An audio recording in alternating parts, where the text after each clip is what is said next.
Good morning, अस्सलाम वालेकुम। Rising Pakistan में आपको कहेंगे खुश आमदीद। मेरे साथ हैं मोहम्मद शुएब, मेरे साथ है सबीन फारूक। राइजिंग पाकिस्तान में वो कहते हैं वेलकम 2025।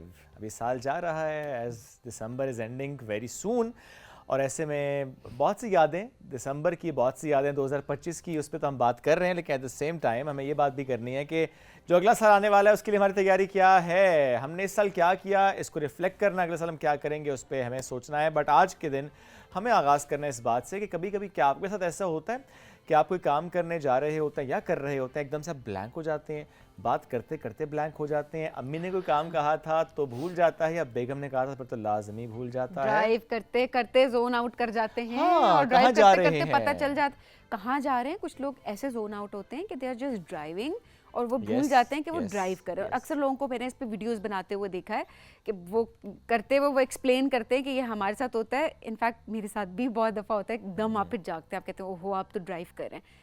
ये ऐसा हमारे साथ क्यों होता है वैसे शुएब? या हम साइकोलॉजिस्ट को या we really need to talk about this कि ये हमारे क्यों साथ होता है? अब क्यों होता जा रहा है? यस, तो इस पर हम किसी दिन ऐसा करेंगे, मौजूद रखेंगे। आज हमने सिर्फ सोचा कि आपसे पूछना है कि आपके साथ ऐसा होता है, सो आप हमें अपने एक्सपीरियंसेस बताएं कि कैसे कैसे होता है। फिर हम वो सारे सवाल लेके किसी साइकोलॉजिस्ट के साथ एक सेशन लगाएंगे और उनसे पूछेंगे कि आखिर अब ये ज्यादा क्यों हो रहा है। हमारे अम्मा अब्बा कहते हैं हमारे साथ तो ऐसे नहीं हो रहा था, तुम लोग के साथ ऐसे होता है, तुम लोग का ध्यान पता नहीं किधर है, तुम्हारा फोकस आउट है, तुम लोग क्या कर रहे हो। और एंड पे एक जुमला सुनने को मिलता है, सारी फसाद की जड़ ये मोबाइल फ़ोन है। क्या वाकई ऐसा है? इस पे करेंगे बात, लेकिन आज नहीं। आज हमें कुछ और मौजूद है, इस पे हमें करनी है बात। अभी हमें क्विकली ब्रेक की तरफ बढ़ना है, जो कि आज हमारे गेस्ट भी ज़्यादा हैं, हमें बात भी उनसे ज़्यादा करनी है, तो इसलिए हम अपनी बात ज़रा कम रखते हैं। आपसे दोबारा मिलते हैं इस छोटी सी ब्रेक के बाद। रहिए हमारे साथ, ये है राइजिंग पाकिस्तान।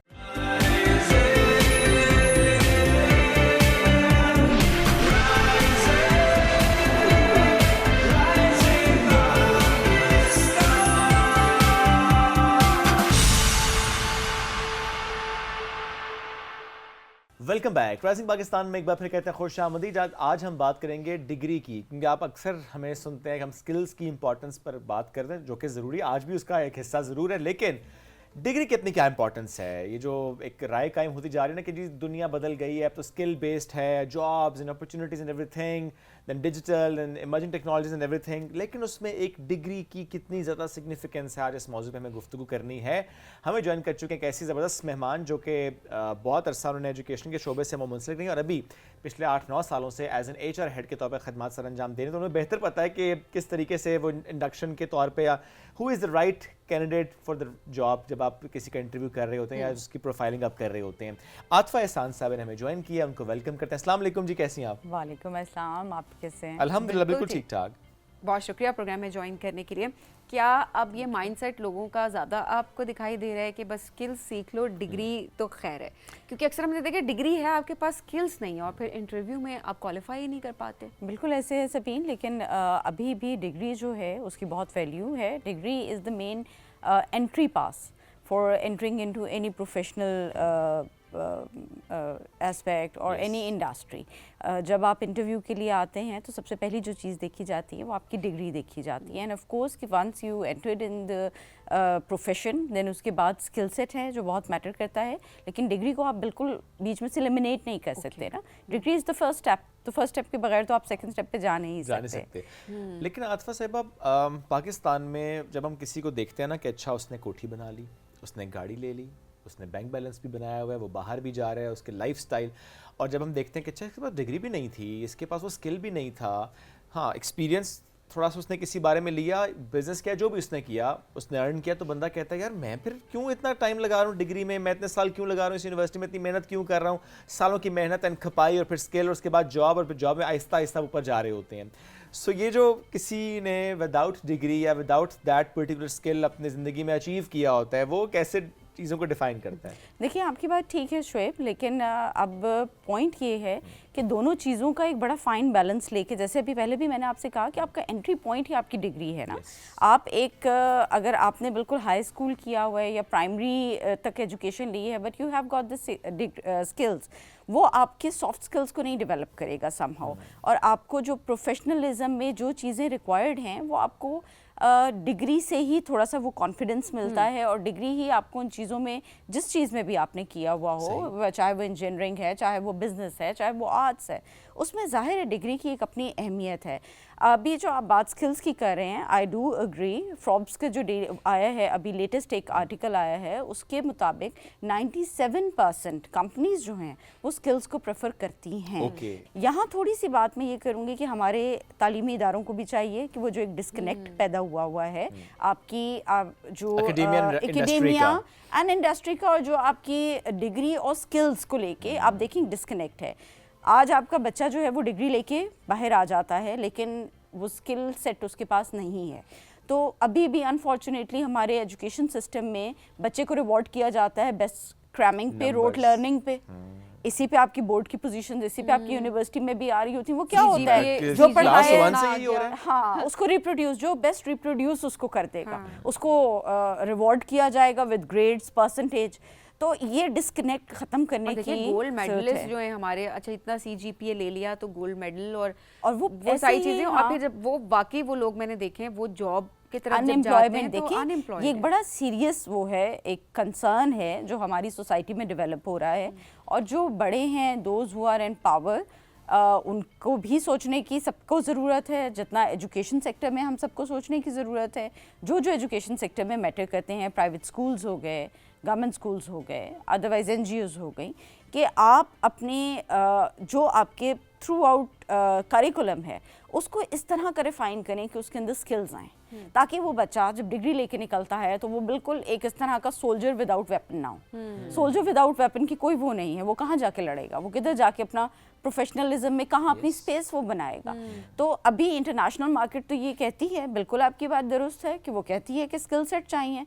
आप जितने हमारे फ्रीलांसर्स हैं उनको देख लें, कितने हाई स्कूलर्स हैं इस वक्त जो A levels करके, इंटर करके, since they have got this skill set of coding और अदर थिंग। जो हम कहते हैं ना, अक्सर कुछ लोगों के बारे में हम ये कहते हैं अच्छा कारोबार तो बड़ा अच्छा चल रहा है, लेकिन यार बंदे से बात की तो बात करके मज़ा नहीं आया, या उस बंदे से बात करने का दिल नहीं किया, उसे तो आधी चीज़ों की समझ ही नहीं आती। बट समहाउ बिजनेस अच्छा चल रहा है, इसमें कोई बात नहीं, स्किल्स बड़ी अच्छी हैं सब, लेकिन वो जो आपने सॉफ्ट स्किल्स की भी बात की वो वाकई डेवलप नहीं है। जो आप यूनिवर्सिटी में जाते हैं, आप एक माहौल में होते हैं, प्रेजेंटेशंस देते हैं, बिल्कुल आप पढ़ते हैं, एक तो ये कि नॉलेज आता है आपके पास, आप इंटरेक्ट करते हैं डिफरेंट किस्म के लोगों के साथ, और आप प्रेजेंटेबल होते हैं, आप कहीं पे जाते हैं। बिल्कुल ऐसे ही है। तो ये दोनों चीजें जी, तो आपकी दोनों चीजें बहुत ज़रूरी हैं ना। आप इसमें से किसी एक को एलिमिनेट नहीं कर सकते, किसी एक को आप बीच में से निकाल के दूसरे पे फोकस नहीं कर सकते।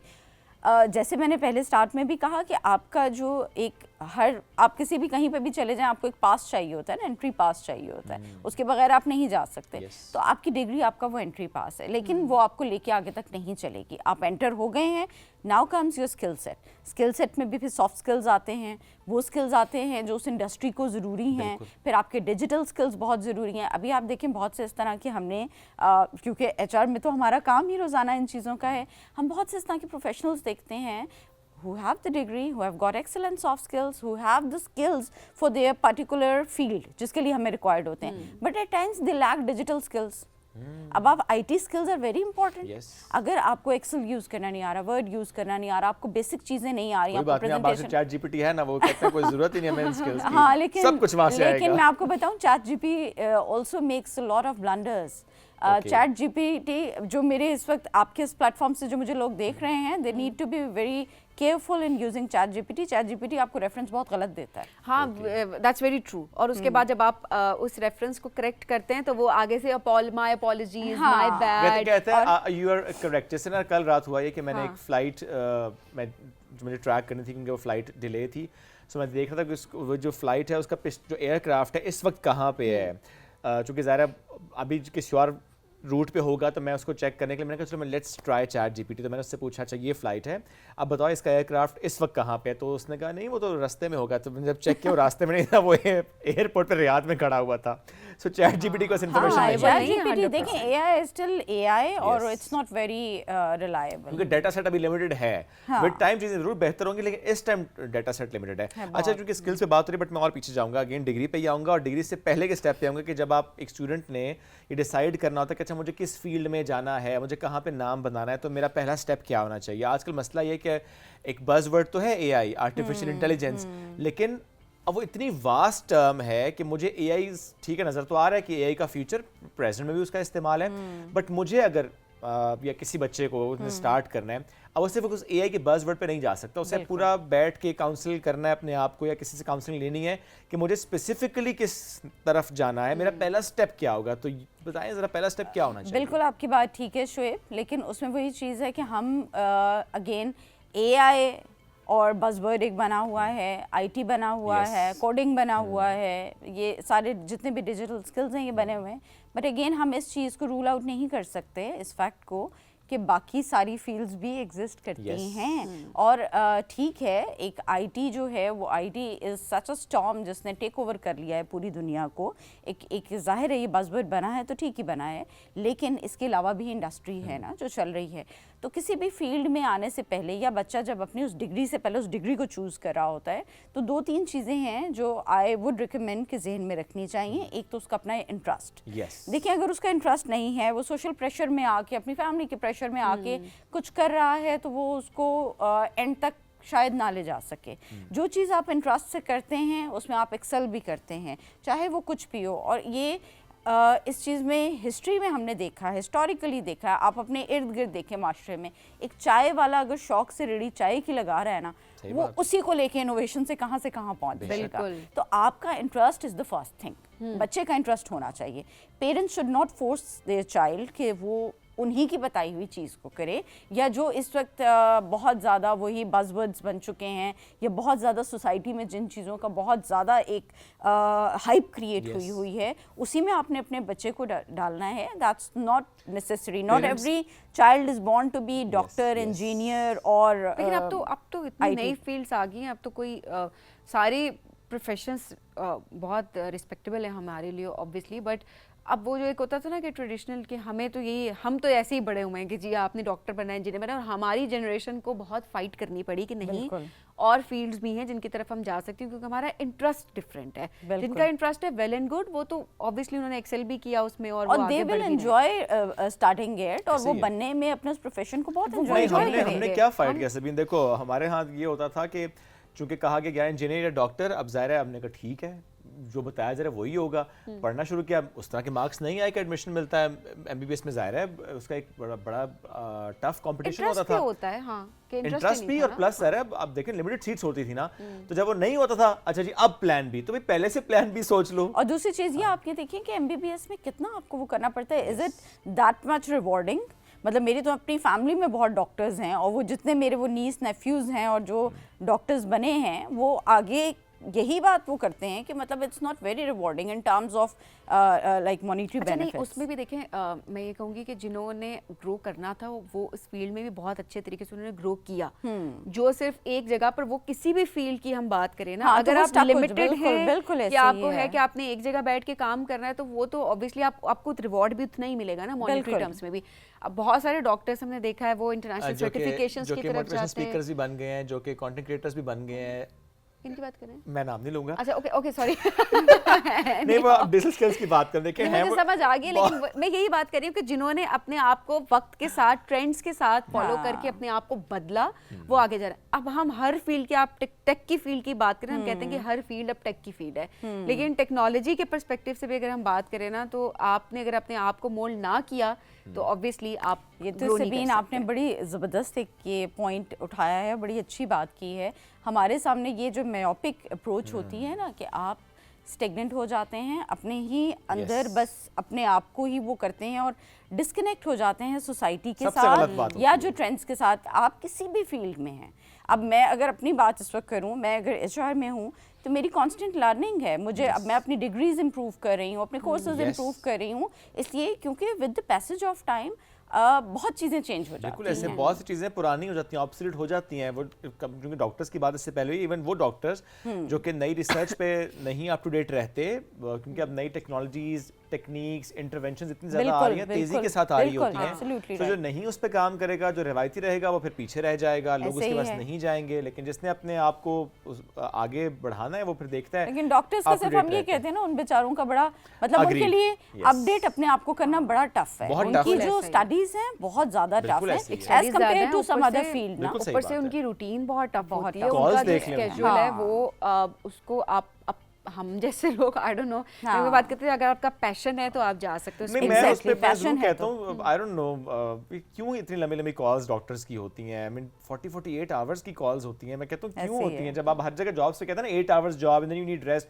सो डॉक्टर्स भी तो इंसान है, हम क्यों नहीं दे रहे उनको वो रेस्ट? आप देखिए जब रेस्ट नहीं देंगे चीजें खराब होंगी ना। चीज़ें खराब होंगी, और अगेन ये मतलब ह्यूमन नेचर के अगेंस्ट है ना 48 आवर्स का। 48 hours। बेशक आपने रेस्ट ऑफ द वीक, जैसे मैंने बताया कि मेरी अपनी फैमिली में बहुत डॉक्टर्स हैं, तो मेरी अपनी जो नीस है वो करती हैं इसी तरह से, और वो उनकी 48 आवर्स की ड्यूटी, लेकिन रेस्ट ऑफ द 4 और 5 डेज आर ऑफ, लेकिन उसका क्या फायदा क्या फायदा है? वो एक एक country महीना में ड्रेन हो किसी को जाते हैं कर ना उस रहे हो, लिहाज से। हाँ। बिल्कुल ऐसा ही। अच्छा, हम जरा अब आते हैं एचआर की। अब जितने लोग हैं जॉब के लिए अप्लाई कर रहे हैं, बिल्कुल। अक्सर कहते हैं हम अप्लाई कर कर के थक गए, हमारे पास रिक्वायर्ड स्किल्स हैं लेकिन हम इंटरव्यू तक के लिए क्वालिफाई नहीं कर पा रहे होते।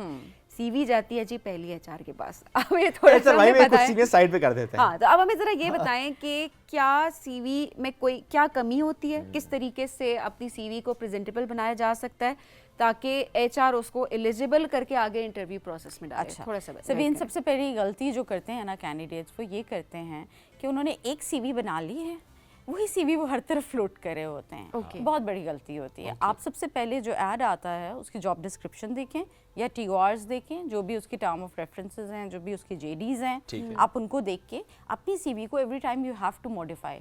आप वही हैं, आपके स्किल सेट वही हैं। The thing is that you need to know how to present yourself, how For to that particular job. showcase yourself for that particular role, for that particular job.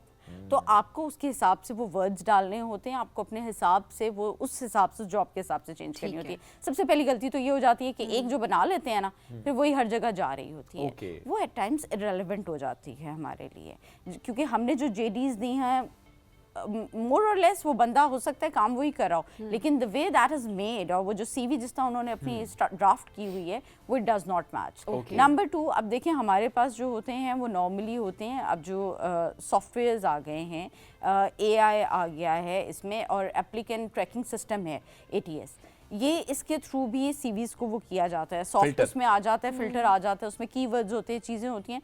तो नॉर्मली जो CV हम recommend करते हैं वो ATS के according बनी हुई होनी चाहिए। अभी डिफरेंट कंपनीज में, डिफरेंट ऑर्गेनाइजेशंस पे हर तरफ HR के ये आ गए हैं, सॉफ्टवेयर्स आ गए हैं। सही। तो उसमें आपको वो अपने स्किल सेट्स और चीज़ें डालनी होती हैं। अगर आपकी आउटडेटेड सीवी है तो वो नॉर्मली ATS उसको नहीं वो करता, ट्रैक करता। हाँ, मैनुअली अब आप खुद इस चीज़ को इमेजिन करें, और कैंडिडेट को भी करना चाहिए कि अगर एक सीवी के अगेंस्ट 500 एप्लीकेशंस आई हैं, तो is that possible for the HR to skim through each and every resume? No, it's not.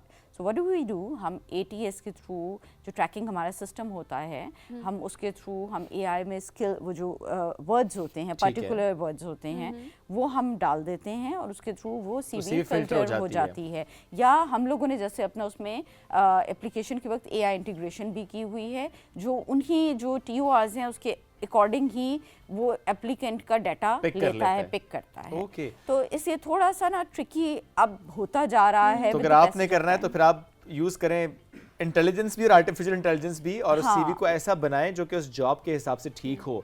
अच्छा आतिफा साहब, आप पाकिस्तान के कॉन्टेक्स्ट में सीवीज को लेकर क्या 1 पेजर सीवी एक दुरुस्त अप्रोच है? बिकॉज हम देखते हैं गल्फ की मार्केट में लोग कहते हैं कि जी एक्सटेंसिव सीवीज हों, 3-3 पेजेस की सीवीज हों, कंपनी की रिक्वायरमेंट होती है, बट आई हर्ड कि पाकिस्तान में मोस्टली कंपनीज प्रेफर करते हैं कि 1 पेजर हो। Is it true? हाँ Shoaib, not only in Pakistan, internationally अब जो एक्सेप्ट हो रही है ना, Okay. वो 1.5 पेज से ज़्यादा नहीं है। Okay. ठीक है, ideally it has to be 1 pager. आपने पूरे उसमें मतलब सारा कुछ आपने उसमें नहीं नहीं लिखना, बताना। आपने नहीं बताया कि मैट्रिक में कितने नंबर थे आपके। एग्जैक्टली और आपने उसमें ठीक है, आप अपनी हॉबीज अगर कोई रेलिवेंट हैं टू द जॉब वो लिख दें। अब cooking, if cooking is your hobby and you are applying for an IT company, तो what do we do with that hobby? तो अगर तो if it's relevant तो do mention it. अच्छा, but if it's not तो नहीं। उसमें भी ये है कि कुछ लोग होते हैं अगर एक पोजीशन उन्होंने बताई है तो वो उसको डिस्क्राइब बहुत लंबा कर मैं देते यही हैं। आपसे बात कर रही हूँ, तभी वो 3 पेजर बन जाता है ना ज़बीन। उसको 1 पेजर आपने ऐसे Extra कहना है, information. Extra information. Irrelevant आपने फिर information. आपने इंटरव्यू में आके क्या करना है, और अच्छा। आपको पता है जितनी लेंथी आपकी CV होगी, आपसे जो हाँ, पैनल है ना पूछेगा। वो उतनी गलतियां आपकी निकलेंगी। क्योंकि नॉर्मली ये होता है कि AI की हेल्प ली जा रही होती है, जिसको अगेन मैं ठीक है, मैं डिस्करेज अगर नहीं करती तो मैं बहुत इनकरेज भी नहीं करती। AI makes lot of mistakes वो जो आपके बारे हमारे में वो जेन जी बताएगा को जो नहीं आप नहीं पता। है। और कोई ऐसे लफ्ज ज़ाहिर है लिख देंगे उसके हाँ। अंदर कि वो अक्सर आपको खुद भी उसको नहीं पता होगा कि वो आप ऐसी उसके वोकैबुलरी यूज कर लेगा, फैंसी वर्ड्स यूज कर कि लेगा। CV और आप मैच नहीं करेंगे। फिर मैच नहीं इंटरव्यूअर करेंगे। आपसे पूछेगा और आपको उसका मतलब और नहीं ऐसे पता होता होगा। है, हम जब पैनल में बैठते हैं और हम पूछते हैं कि this is mentioned in your CV, तो इसका क्या वो है, तो वो कंफ्यूज होके बात को घुमा के, अच्छा अब इतना एक्सपीरियंस हर HR का हो जाता है Yes. कि पता चल जाता है हमें कि मतलब क्या what is real and what is AI produced. Absolutely. CVs के एंड पे रेफरेंसेस को मेंशन करना, बिकॉज हमने इसमें भी दो चीज़ें देखी। एक कि आप रेफरेंस मेंशन करते हैं, नाम या जो भी, कुछ में लिखा होता है will be provided on request. दोनों में से कौन सी अप्रोच बेहतर है? will be required furnished upon request. ये that बेहतर is है? that is better. ठीक है। That is better. लेकिन सबसे अच्छी चीज़ ये होती है, इसमें भी बड़ा बहुत ट्रिकी हमने देखा हुआ है कि जब रेफरेंस ईमेल्स की जाती हैं तो नॉर्मली जो है वो कंपनीज एक दूसरे को मतलब अपने एक्स एम्प्लॉयज़ को फेवर ही कर देती हैं और वो they give good reference. At times कोई भी बहुत एक्चुअल और रियल Generic सा एक नहीं होता है। देता, हाँ हाँ। जेनेरिक सा होता है। तो प्रोबेशन पीरियड इसीलिए होता है 3 मंथ्स का कि उसमें एम्प्लॉयर को भी एम्प्लॉई का पता चल जाए और एम्प्लॉई को भी एम्प्लॉयर का पता चल जाए, कि लग पता दोनों जाए। पार्टीज को ये लग पता जाए। नहीं, ज्यादातर केसेस में लग पता जाता है। नहीं, ज्यादातर हाँ। केसेस में नहीं, कम ज्यादातर cases में। केसेस में लग पता जाता है और बड़ा अच्छा होता है कि वो आगे सस्टेन कर जाते ये हैं। ज्यादा वो केसेस में जो लग पता जाता है दोनों साइड से होता है मैं फिर। दोनों साइड की बात कर रही हूँ कि या तो मिसअंडरस्टैंडिंग्स ऑब्वियसली क्रिएट हो जाती हैं within बिल्कुल ऐसे ही organization। देखें, दोनों तरफ चीज़ों को थोड़ा सा तो एग्जैजुरेट करके दिखाया जाता है, चाहे वो एम्प्लॉयर हो चाहे वो एम्प्लॉई हो, चाहे वो HR हो।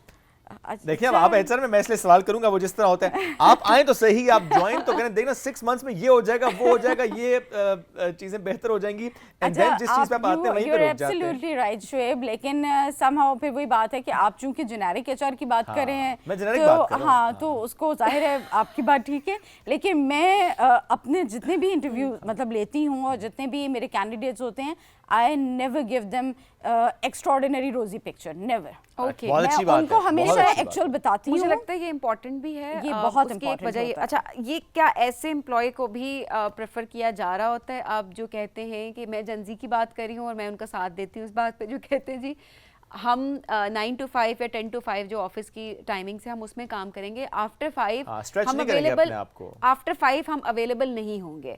सो क्या क्योंकि अक्सर मैंने देखा है कि इंटरव्यूअर जो होता है वो काफ़ी ऑफेंड होते हैं इस चीज़ से और कंपनीज हायर नहीं कर रही होती उन लोगों को कि अच्छा ये तो शायद फ्लेक्सिबल नहीं होगा, शायद ये अवेलेबल नहीं होगा। सो क्या अब ये जो ट्रेंड्स चेंज हो रहे हैं इसमें भी इंटरव्यूअर की सोच भी, ऑर्गेनाइजेशंस की सोच भी चेंज हो रही है? देखिए बिल्कुल हो रही है और ये होनी चाहिए भी। 9 to 5 या 10 to 5 जो भी आपके 8 आवर्स का है या आपकी कंपनी के अगर 9 आवर्स के जो भी उनके रूल्स हैं उसी के अकॉर्डिंग होना चाहिए।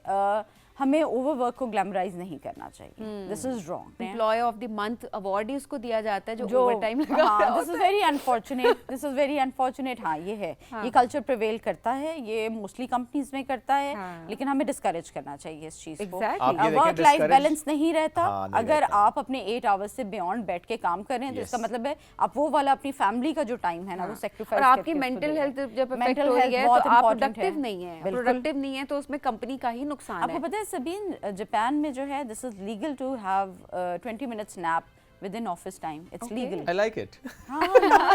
This is very good. हमारे यहाँ लेकिन मसला है कि हमारे यहाँ ड्रामे में भी ना किसी एम्प्लॉय को अगर मेहनती दिखाना है तो हम दिखाएंगे जी वो लेट आवर्स तक बैठ रहा है या बैठ रही है, सब ऑफिस में चले गए, वो हीरो काम हीरोइन कर को तो हम रहे नहीं थे। दिखाना है ना कि अच्छा वो हाँ सब चले गए, वो काम नहीं, करने वाकई लगा हमने है। देखा, हमने ग्लैमराइज वाकई कर दिया इस कल्चर ग्लैमराइज को। कर दिया है। अच्छा कुछ एक और चीज़ भी होती है, मैं आपके सामने बैठी हूँ, मैं खुद I am one of them, जो बहुत मतलब मेरी भी लेट सिटिंग्स होती हैं, बट उसकी रीज़न ये होती है टाइम्स कि अगर आपके ऊपर ज़्यादा the higher you go in position तो आपके ऊपर ना Responsibilities बढ़ बहुत जाती हैं। रिस्पॉन्सिबिलिटीज़ बढ़ जाती हैं। लाइक मेरी पोजीशन में मैं इस वक्त 3 डिपार्टमेंट्स को देख रही हूँ, माशाल्लाह। तो जाहिर है मेरे ऊपर लोड भी उसी के हिसाब से है, तो मैं चाहूँ या ना चाहूँ एट टाइम्स मुझे करना पड़ जाता है, लेकिन मेरा इदारा इस चीज़ को डिस्करेज करता है। वो यही कहते हैं कि अपने प्रिस्क्राइब टाइम में करें, आपका जो टाइम स्टिपुलेटेड टाइम है उसी के अंदर काम और जो आपकी करें। रिस्पॉन्सिबिलिटीज है वो नीचे तक पहुंचाएं ताकि आप उतना ही काम करें, हाँ, उतने टाइम नीचे करें भी बिल्कुल, जरूरी हाँ, है। बिल्कुल delegation is very important, delegation of powers is very important.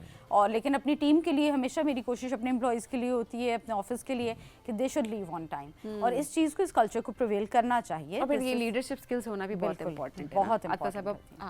मैं आप बस पूछना थोड़ा चाह सा रहे एक सवाल करना चाहता हूँ। हमने बहुत अरसे से ये देखा कि बहुत सी जॉब्स में अगर आप कुछ और कर रहे हैं, चाहे वो आपकी उस पर्टिकुलर जॉब से कन्फ्लिक्ट नहीं भी करता, तब भी इसको डिस्करेज करेंगे कि नहीं नहीं आपने कुछ और नहीं करना, बस आप हमारे साथ ही हैं, और समटाइम्स बॉन्ड भी साइन करवा लेते हैं कि बस इस इदारे के साथ ही आप हैं और आपने यही काम करना है और उसके अलावा कुछ नहीं करना। हालांकि वो उसके अलावा बाकी घंटों में वो सोए, वो जागे, वो खेले, वो कूदे, वो उसकी स्विमिंग करे, मर्जी है। कुकिंग करे, यूट्यूब चलाए ना चलाए, उसकी मर्जी है। As long as it's not conflict of मैं यही कह रहा हूँ, कॉन्फ्लिक्ट अगर नहीं करता तो, हाँ कॉन्फ्लिक्ट करता है फिर आप जरूर उससे बात शुएब करें। आपने तो अभी थोड़ी सी कम वो बात की है। मुझे अभी पास्ट वीक में एक चीज़ मुझे पता चली, वो मैं शेयर करना चाहूँगी। एक इदारा है, मैं उसका I won't take its name, वो उधर एनओसी लेना पड़ता है अगर एक टीचर को भी या किसी भी उसको डायरेक्टर को भी अगर कहीं अप्लाई करना है। अब नाउ यू सी अप्लाई करने के लिए भी जी, you can not apply while having in that organisation. क्यों? यही तो चीज़, मतलब this is very inhumane and against human rights. आपके जो एक पर्सनल स्पेस है, ये उसमें इन्विजन है। Yes. और मेरी जिनसे बात हो रही थी, आई कैटेगोरिकली आस्क्ड देम कि व्हाई इज इट सो। ये तो better opportunity is every human beings her right, किसी की एवरी choice है। Individuals right. Yes. अगर वो आगे जाना चाहता है, करना चाहता है, तो why would they take NOC from you? Yes. और वो why Exactly. Would they even tell you? आपने 1 मंथ का नोटिस पीरियड इसीलिए रखा हुआ है कि एक अच्छे तरीके से ट्रांजिशन हो तो जाए। हर किसी की मर्जी, वो जो मर्जी करे। बिल्कुल। अच्छा, इसमें भी आतिफा साहब ये तो 1 मंथ नोटिस की आप बात करें, जरा बड़ा अच्छा आपने कहा, उसमें लिखा हुआ है 1 मंथ नोटिस आइदर साइड, आपने छोड़ना है या आप नहीं चाहते कि बिल्कुल, कंटिन्यू करें, आप दोनों नोटिस देंगे एक दूसरे को, आपने कॉन्ट्रैक्ट कर लिया। बिल्कुल। लेकिन हमारे यहाँ कुछ लोग कहते हैं जी 3 मंथ्स का नोटिस आप देंगे, कुछ लोग कहते हैं 1 ईयर का बॉन्ड साइन करें कि you will work with us. ये क्या है? ये इंटरनेशनली जो है वो Yes, नहीं है, और ये तो even हमारे यहाँ भी। exploitation है, है। ये एक्सप्लॉयटेशन है। बहुत से इदारे अभी भी मास्टर सर्वेंट रिलेशनशिप चला रहे हैं एम्प्लॉय और एम्प्लॉयर के बीच में। बहुत से कॉन्ट्रैक्ट ऐसे हैं अभी भी प्रिवेल कर रहे हैं हमारी सोसाइटी ऑर्गेनाइजेशंस में। बहुत सी ऑर्गेनाइजेशन में आई वुड से कि 70-80% इस वक्त ऑर्गेनाइजेशन, शायद ये भी मैंने अभी कम आपको कंजर्वेटिव परसेंटेज बताई है, मे बी 90% इस वक्त यही चल रहा है कि मास्टर सर्वेंट रिलेशनशिप वाला चल रहा है। मैंने तो ये भी देखा है कि 3 मंथ्स आपने छोड़ना है तो आप 3 महीने पहले बताएंगे, हमें निकालना है तो हम 1 महीना पहले मैं बताएंगे। वही आपसे बात कर रही हूँ ना, बड़ी कि मेहरबानी this is- आपकी। ये this toxic is- work हाँ, culture, इसको खत्म होने की बहुत this ज़रूरत is- ये जो अभी मैं बात आपसे करी हूँ, this is master servant relationship के मैं तो चाहूँ तो जब मर्जी महीने पहले आपको बता के 15 दिन पहले आपको कर दिया, आपने बताना है, तो जब तक हमें रिप्लेसमेंट नहीं मिलेगी या 3 तो मंथ्स आप तक नहीं जा आपको वो सकते। करना है। तो ये अनफॉर्चुनेटली अभी भी चल रहा है जो एक्सप्लॉयटेशन That's why है हम again। इस पर आवाज उठा रहे हैं। आतिफ, बिल्कुल। थैंक यू वेरी मच बहुत फॉर जॉइनिंग शुक्रिया। अस टुडे जी। हम बढ़ना बिग ब्रेक की तरफ, ब्रेक से वापस आएंगे, रहिए हमारे साथ। ये है राइजिंग पाकिस्तान।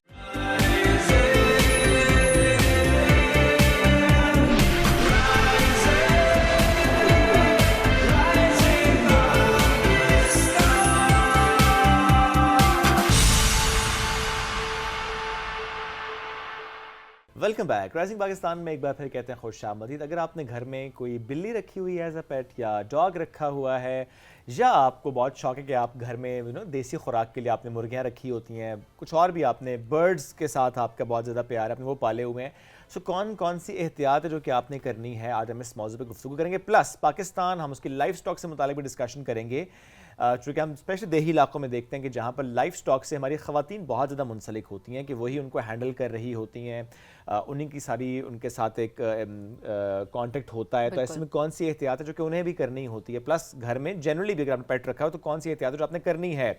आज इस मौजू पे बात करेंगे। मैं ज्वाइन किया है वेट डॉक्टर हैं डॉक्टर अवैस तैयब सिंधु साहब, उनको वेलकम करते हैं। अस्सलाम वालेकुम जी, कैसे हैं वालेकुम आप? अस्सलाम, बहुत शुक्रिया। सर बहुत शुक्रिया आपने ज्वाइन किया। आई थिंक हम पेट से स्टार्ट करते हाँ जी, हैं, पेट से स्टार्ट कर क्योंकि लेते हैं। पेट्स में हम देखते हैं कि बहुत ज़्यादा शौक है, बच्चों में ज़्यादा ही शौक है जी, घर में कोई प्यारी सी बिल्ली रखनी है। हो, हाँ। डॉग्स हो, ज्यादातर हमने देखा है कि बिल्लियां काफी ज्यादा रखी जा रही होती हैं।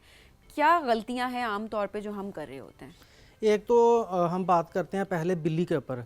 अक्सर लोगों ने घरों में ना बिल्लियाँ रखी हुई हैं एज अ पेट।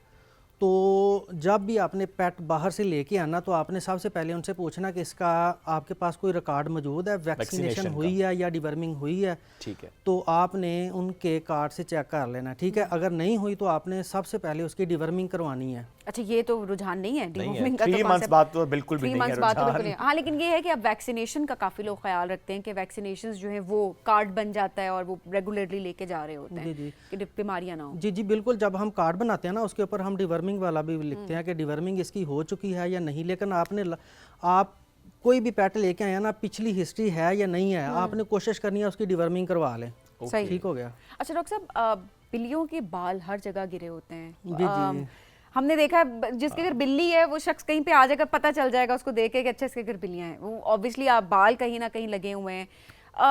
ये क्या खतरनाक होते हैं? कुछ लोग कहते हैं अच्छा सांस की नाली में चला जाए तो इसका बड़ा मसला होता है, ये इसकी नहीं, क्या इसका एक तो ये इतना कि ज़्यादा ज़्यादा वजूहात नहीं, भी इसका बताइएगा। इतना ज़्यादा रोल नहीं है, कोशिश करें आप बचें उससे। अब दोबारा हम बात कर लेते हैं डिवर्मिंग के ऊपर। जब आप बिल्लियों की डिवर्मिंग नहीं करवाते ना, तो उसकी वजह से इनके बाल ज़्यादा गिरते हैं, लेकिन नॉर्मली इनके हेयर्स गिरते हैं। सही। ओके, वो तो ठीक है? गिरने ही गिरने। वो गिरने हैं, वो आपने ब्रश के साथ अब उसको तो डेली इतने सुबह अच्छे brushes शाम आ गए कि अगर आप उसे डेली को काम करें तो उससे वो कॉम आप करेंगे ना, जितने बाल भी आ डेड जाते हैं हेयर्स हैं, क्योंकि बिल्ली अपनी खुद ग्रूमिंग करती है।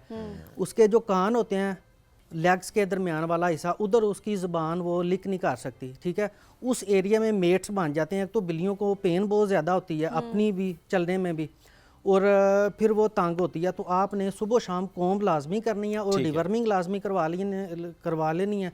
उससे ये होगा कि जो बाल बहुत ज़्यादा गिरते हैं वो कम हो जाते हैं। अच्छा, वो कहते हैं जो कैट फूड देते हैं उनकी वजह से भी बिल्लियों के बाल ज़्यादा गिरे होते हैं। इज इट ट्रू या ये मिथ है? नहीं, आपने अच्छी डाइट देनी है, अच्छी खुराक खुद घर भी बना के दे सकते हैं, और अच्छा फूड आप इस्तेमाल करें, लोकल फूड इस्तेमाल ना करें। ओके। अच्छा, और ऐसे में डॉग्स में भी क्या यही एहतियात होती है, इसी तरह से एहतियात उनकी भी करनी है डीवॉर्मिंग को लेकर, वैक्सीनेशन को लेकर? जी जी बिल्कुल, डॉग्स को कोई भी आपने पेट रखा हुआ ना, उसकी वैक्सीन और डिवर्मिंग लाजमी आपने करवानी। अब हम बात करते हैं रेबीज़ के हवाले से। एक हल्काओपन वाली बीमारी होती है, वो जानवरों से इंसानों में शिफ्ट हो जाती है, ठीक है? और जब भी आपने अपना पेट रखना है, आपने वैक्सीन 3 मंथ के बाद फौरी करवा लेने। जब उसकी 3 मंथ उम्र हो जाए, 3 मंथ की उम्र से पहले रेबीज़ के रिसेप्टर ही नहीं बनते। अगर आप वैक्सीन करवाएंगे तो उसका फ़ायदा नहीं होगा। तो 3 मंथ के ऊपर आपने वैक्सीन लाजमी करवानी है। बाकी आगे डिवर्मिंग आपने डॉग्स कैट में दोनों में करवा लेनी है, ठीक है? अच्छी डाइट देनी है, ये चीज़ें आगे। बाकी वैक्सीन जो इंसानों में बीमारी शिफ्ट हो जाती है ना, ये फिर इसका इलाज नहीं होता। अगर रेबीज़ की बीमारी शिफ्ट हो जाए इंसानों में या जानवरों में भी, तो फिर उसका इलाज नहीं होता। आपने कोशिश करनी वैक्सीन लाजमी। अच्छा, देखिए रेबीज़ का तो मामला ये है कि अगर डॉग वैक्सीनेटेड नहीं है तो फिर ज़ाहिर है वो कॉज करेगा, जी। राइट? अगर अपने घर में रखा हुआ है और आपने बड़ा ख्याल रखा हुआ है उसका, उसके फूड के मुतालिक भी, उसकी डीवॉर्मिंग से मुतालिक भी, एंड उसकी वैक्सीनेशन से मुतालिक भी, आपने प्रॉपर्ली उस प्लान के साथ अब चल रहे हैं, जी। फिर भी अगर वो कुत्ता काट लेता है या उसके नाखून का ऐसा निशान आ जाता है आपके जिस्म पे, तो क्या करना चाहिए? हाँ जी, वो आपने लाजमी, एक तो मिथ बनी हुई है कि अगर कोई कुत्ता या बिल्ली काट लेना, आपने उधर मिर्चें लगा देनी है रेड, वो आपने नहीं लगानी। आपने कोशिश करनी है आपके पास कोई भी एंटीसेप्टिक पड़ा है वो लगा दें। अगर आपके पास कोई भी चीज़ नहीं है, या इवन के किसी एनिमल को बाइट कर लेता, आपने साबुन के साथ उसको अच्छी तरह वॉश करना है उसको। हाँ जी, जो रेबीज़ के जरासीम है ना, उसको लाइसा वायरस कहते हैं, वो किल हो जाता है वैसे ही साबुन के साथ। लेकिन फिर भी इंजेक्शन तो लगवाना है ना। लेकिन आपने क्या करना, आपने मुतलका अपने जितने भी आपने जो डॉक्टर हैं उनसे मशवरा करके वैक्सीन लाजमी करवानी है। अगर ह्यूमन साइड की बात करें तो अगर किसी एनिमल को उसने बाइट किया तो आप उसकी वैक्सीन लाजमी करवाएं। इवन के आपके डॉग या कैट को वैक्सीन हुई है, लेकिन आप एहतियाती तौर पे लाजमी वैक्सीन करवाएं। वैक्सीनेशन बहुत ज़रूरी है जी। आपने उसको वॉश करना, ये तो एहतियाती तदबीर हैं, ये इंपॉर्टेंट है। बट वैक्सीनेशन, हम हमेशा ये बात करते हैं जब भी आपको कोई भी डॉग बाइट करे, इट्स वेरी इंपॉर्टेंट कि आप वैक्सीनेशन करते हैं। अच्छा, तोते पालने का बड़ा शौक है बड़े लोगों को, हर जगह हमने देखा तोते, कबूतर, स्पेशली तोते काफ़ी ज़्यादा, इनकी भी ग्रे पैरट्स भी, काकाटुआ भी, डिफरेंट काइंड ऑफ पैरट्स। हाँ, तो क्या वैक्सीनेशंस होती हैं, किस तरह ख्याल हाँ जी, रखा इनकी जा भी सकता है? वैक्सीन्स होती हैं, प्रॉपर एज वाइज होती हैं या सीज़न वाइज होती हैं, वो भी आपने वैक्सीन लाजमी करवानी होती है। क्योंकि कोई भी बीमारी है ना, ज़्यादातर वायरल डिजीज़ अटैक करती हैं, और बैक्टीरियल डिजीज़ के ख़िलाफ़ भी वैक्सीन्स होती हैं। जब बीमारी आ जाती है ना, तो फिर उसका जो खासकर जो वायरल डिजीज़ है उसका ट्रीटमेंट नहीं होता, उसका हम करते हैं सिम्प्टोमेटिक ट्रीटमेंट। उससे बचने का बेहतर जो तरीका ना, आपने वैक्सीन किसी भी, आपने आपके पास पेट है, आपके पास एनिमल्स हैं या लाइफ स्टॉक के हवाले से, आपने वैक्सीन लाजमी करवानी है आपने। ओके, तोता अगर काट ले तो भी नहीं, उसका नहीं होता, कोई नुकसान? नहीं, अच्छा, उसका नहीं नहीं नुकसान है, सिवाय ऐसे दर्द होगी और कोई नुकसान नहीं, कोई मसला नहीं, जख्म होगा और कोई नुकसान उसका कोई मसला नहीं है। फिर भी लेकिन वैक्सीनेशन उनकी जरूरी है। हाँ जी, वैक्सीन आपने उनकी बीमारियों के मतलब एलर्जीज होती है ना डिफरेंट, वो एलर्जीज के पर्सपेक्टिव से। इसके अलावा जो घर में हम डिफरेंट पेट्स पालते हैं, और कौन सी मजीद एहतियात है जो करनी चाहिए लोगों को? एक तो आपने कोशिश करनी है कि जो हमने वैक्सीन के हवाले से बात कर ली, खुराक अच्छी देनी है, यही चीज़ें है जिसको आपने और आपने उनको कंफर्ट देना है। आपका जो भी पेट है ना या आपका एनिमल, अगर आप उसको कंफर्ट नहीं देंगे वो डिस्टर्ब हो जाएगा। जो एक और रुझान है, एक ही बेड में सो जाते हैं ना बच्चे, साथ ही बिल्ली सोई हुई है, सो ये क्या नुकसानदेह होता है? नहीं, उसका कोई नुकसान नहीं। मैं आपको इंटरेस्टिंग चीज़ बताता हूँ, इनमें हालांकि बड़ा जेलसी फैक्टर होता है। अगर आपके पास एक पेट है ना, सपोज कैट है, तो आपके घर मेहमान आ गए हैं, ठीक है, तो आपको लगेगा कि मैंने उसको प्रॉपर टाइम नहीं दिया, उसकी वजह से वो फिर ना जगह जगह पे पेशाब कर देता अपने लिटर ट्रे के अलावा। अच्छा। वो सिर्फ गुस्सा निकालने के लिए कि आपने मुझे टाइम नहीं दिया, जिद में आके। जिद में आके। Very possessive. Very true. और इनफैक्ट आप अगर देखें तो कि आप बहुत देर तक सब बैठे हुए हैं लाउंज में, अगर टीवी लगा हुआ है, ज़्यादा ध्यान टीवी पे, और आपने उस बिल्ली को उस तरह का ध्यान नहीं दिया, तो थोड़ी देर के बाद आप देखेंगे या सोफे के साथ करती दिखाई आपको देगी गुस्सा करते हुए, या सोफा फाड़ देगी आपका, या उसके ऊपर स्क्रैचेस करेगी, या एट द सेम टाइम एकदम होता है कि वो या एकदम आपके ऊपर अटैक करेगी या आपके पाँव से खेलना शुरू क्यों टाइम नहीं दे रही उसको? मैंने तो पाला नहीं, मैंने पहले पाली हुई थी, तो मुझे बहुत आइडिया है कि वो क्योंकि बहुत ये attention बिल्लियों में seek करती खासकर हैं। बिहेवियरल इश्यूज आ जाते हैं इस और तरह ये के। कुत्तों में भी यही इशू होते हैं? नहीं, इतना ज़्यादा नहीं होता, कैट्स में ज़्यादा होता है ये। अच्छा। जी जी। और डॉग्स अंडरस्टैंडिंग होते हैं काफी।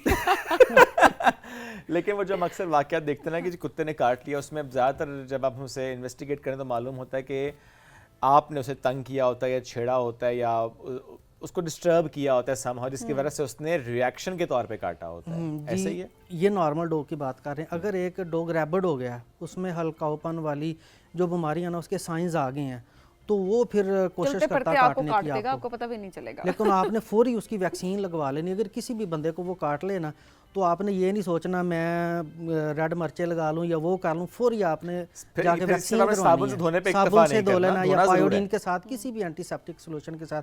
अगर आपको कोई भी चीज़ ना मिले तो साबुन लगा लें। ओके, अब आ जाते हैं लाइफ स्टॉक पे, जो कि पाकिस्तान की जब मईशत की बात करते हैं तो लाइफ स्टॉक एक बहुत इंपॉर्टेंट मौजू है। और इसमें चूंकि हमने जिस तरह इंट्रो में भी कहा कि पाकिस्तान में बिलखुसूस हम अगर देही इलाकों की बात करें तो वहाँ पर ज़्यादातर ख़वातीन उससे मुंसलिक होती हैं, वही उनकी देखभाल कर रही होती हैं, चारा देना, उनका ख्याल रखना। तो क्या उतनी नो हाउ है, उनको उतनी अंडरस्टैंडिंग है कि किस तरीके से ख्याल रखना है? एक्सपीरियंशियल लर्निंग तो है ख़वातीन की, ज़ाहिर है बिल्कुल है, बट हम देखते हैं कि नई नई बीमारियां आ रही होती हैं, नए नए इश्यूज़ आ रहे होते हैं, तो क्या उसके हवाले से भी कोई ट्रेनिंग्स दी जा रही होती है हमारी ख़वातीन को कि उसको अंडरस्टैंडिंग बेहतर हो? बिल्कुल, मतलब ट्रेनिंग तो होती है।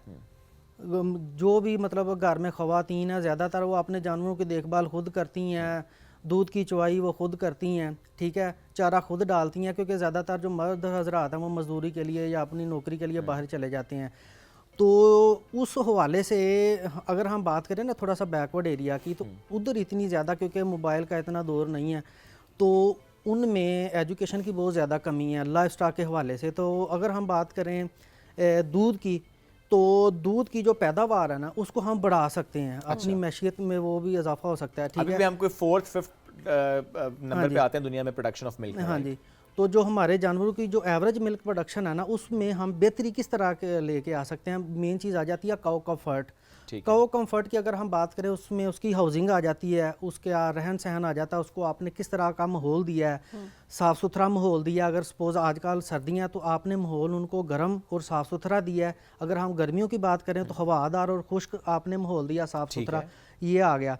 और उसके बाद आ गई बात खुराक। मेन चीज़ आ गई खुराक। हमेशा जेनेटिक पोटेंशियल तब एक्सप्लॉइट होता है तब आप उनको अच्छी खुराक और माहौल दें।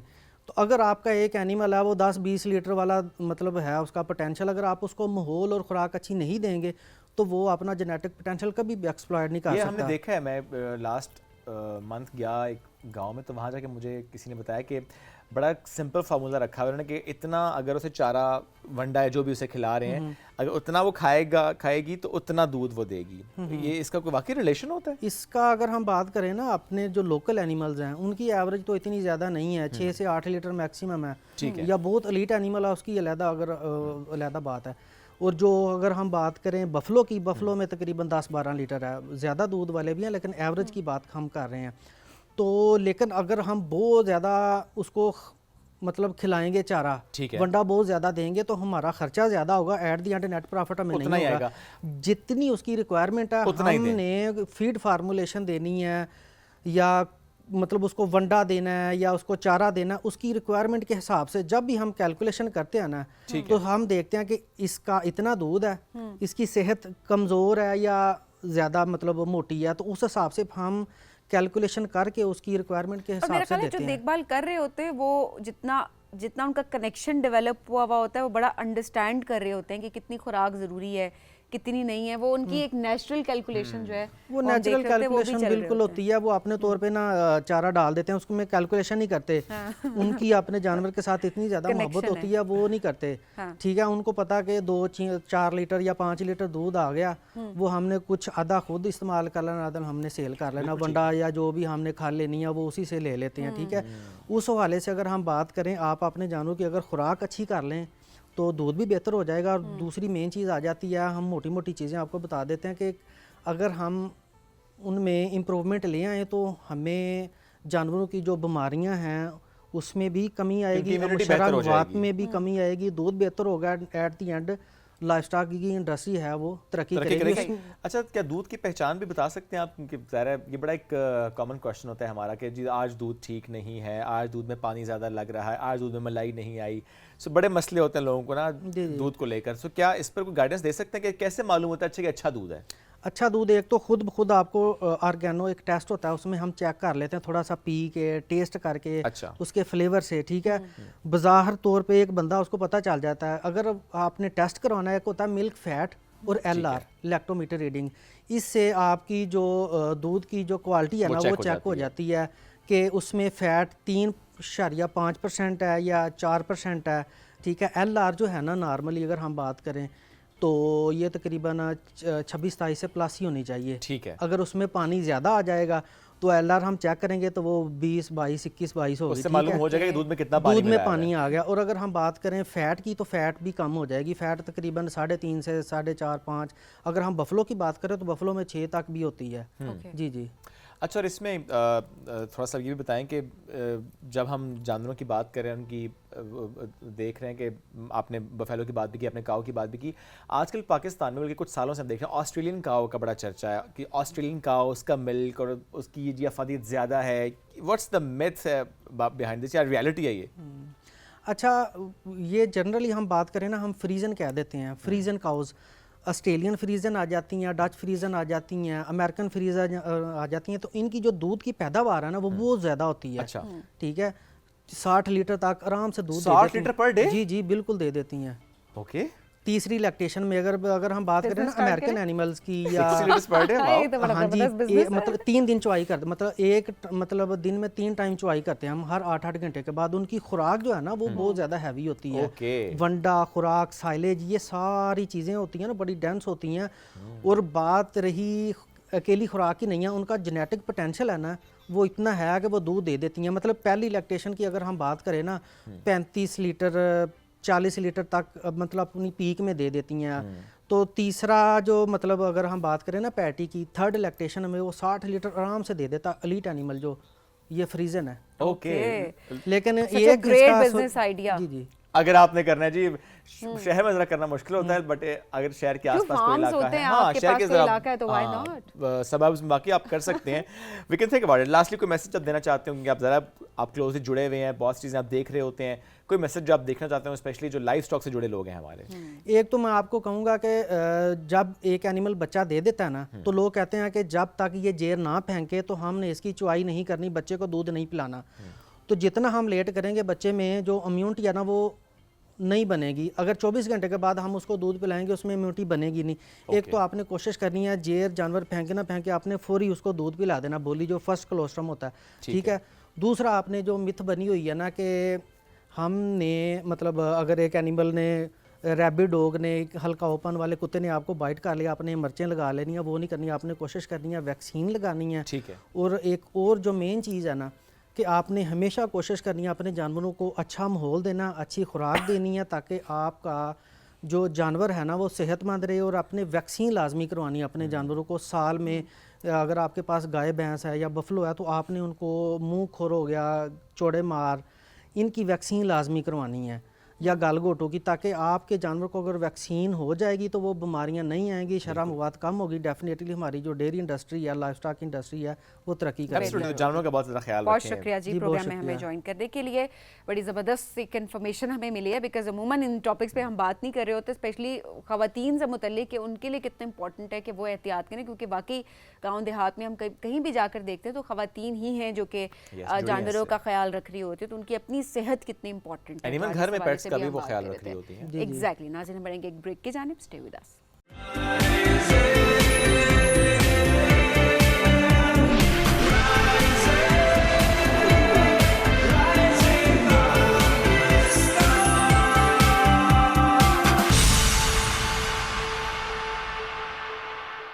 Welcome back. राइजिंग पाकिस्तान में एक बार फिर कहते हैं खुश आमदीद। अभी हम प्रोग्राम में बात करेंगे शायरी की, और आप इतना जो मुस्कुरा रही हैं, क्या गम है जो छुपा रही है?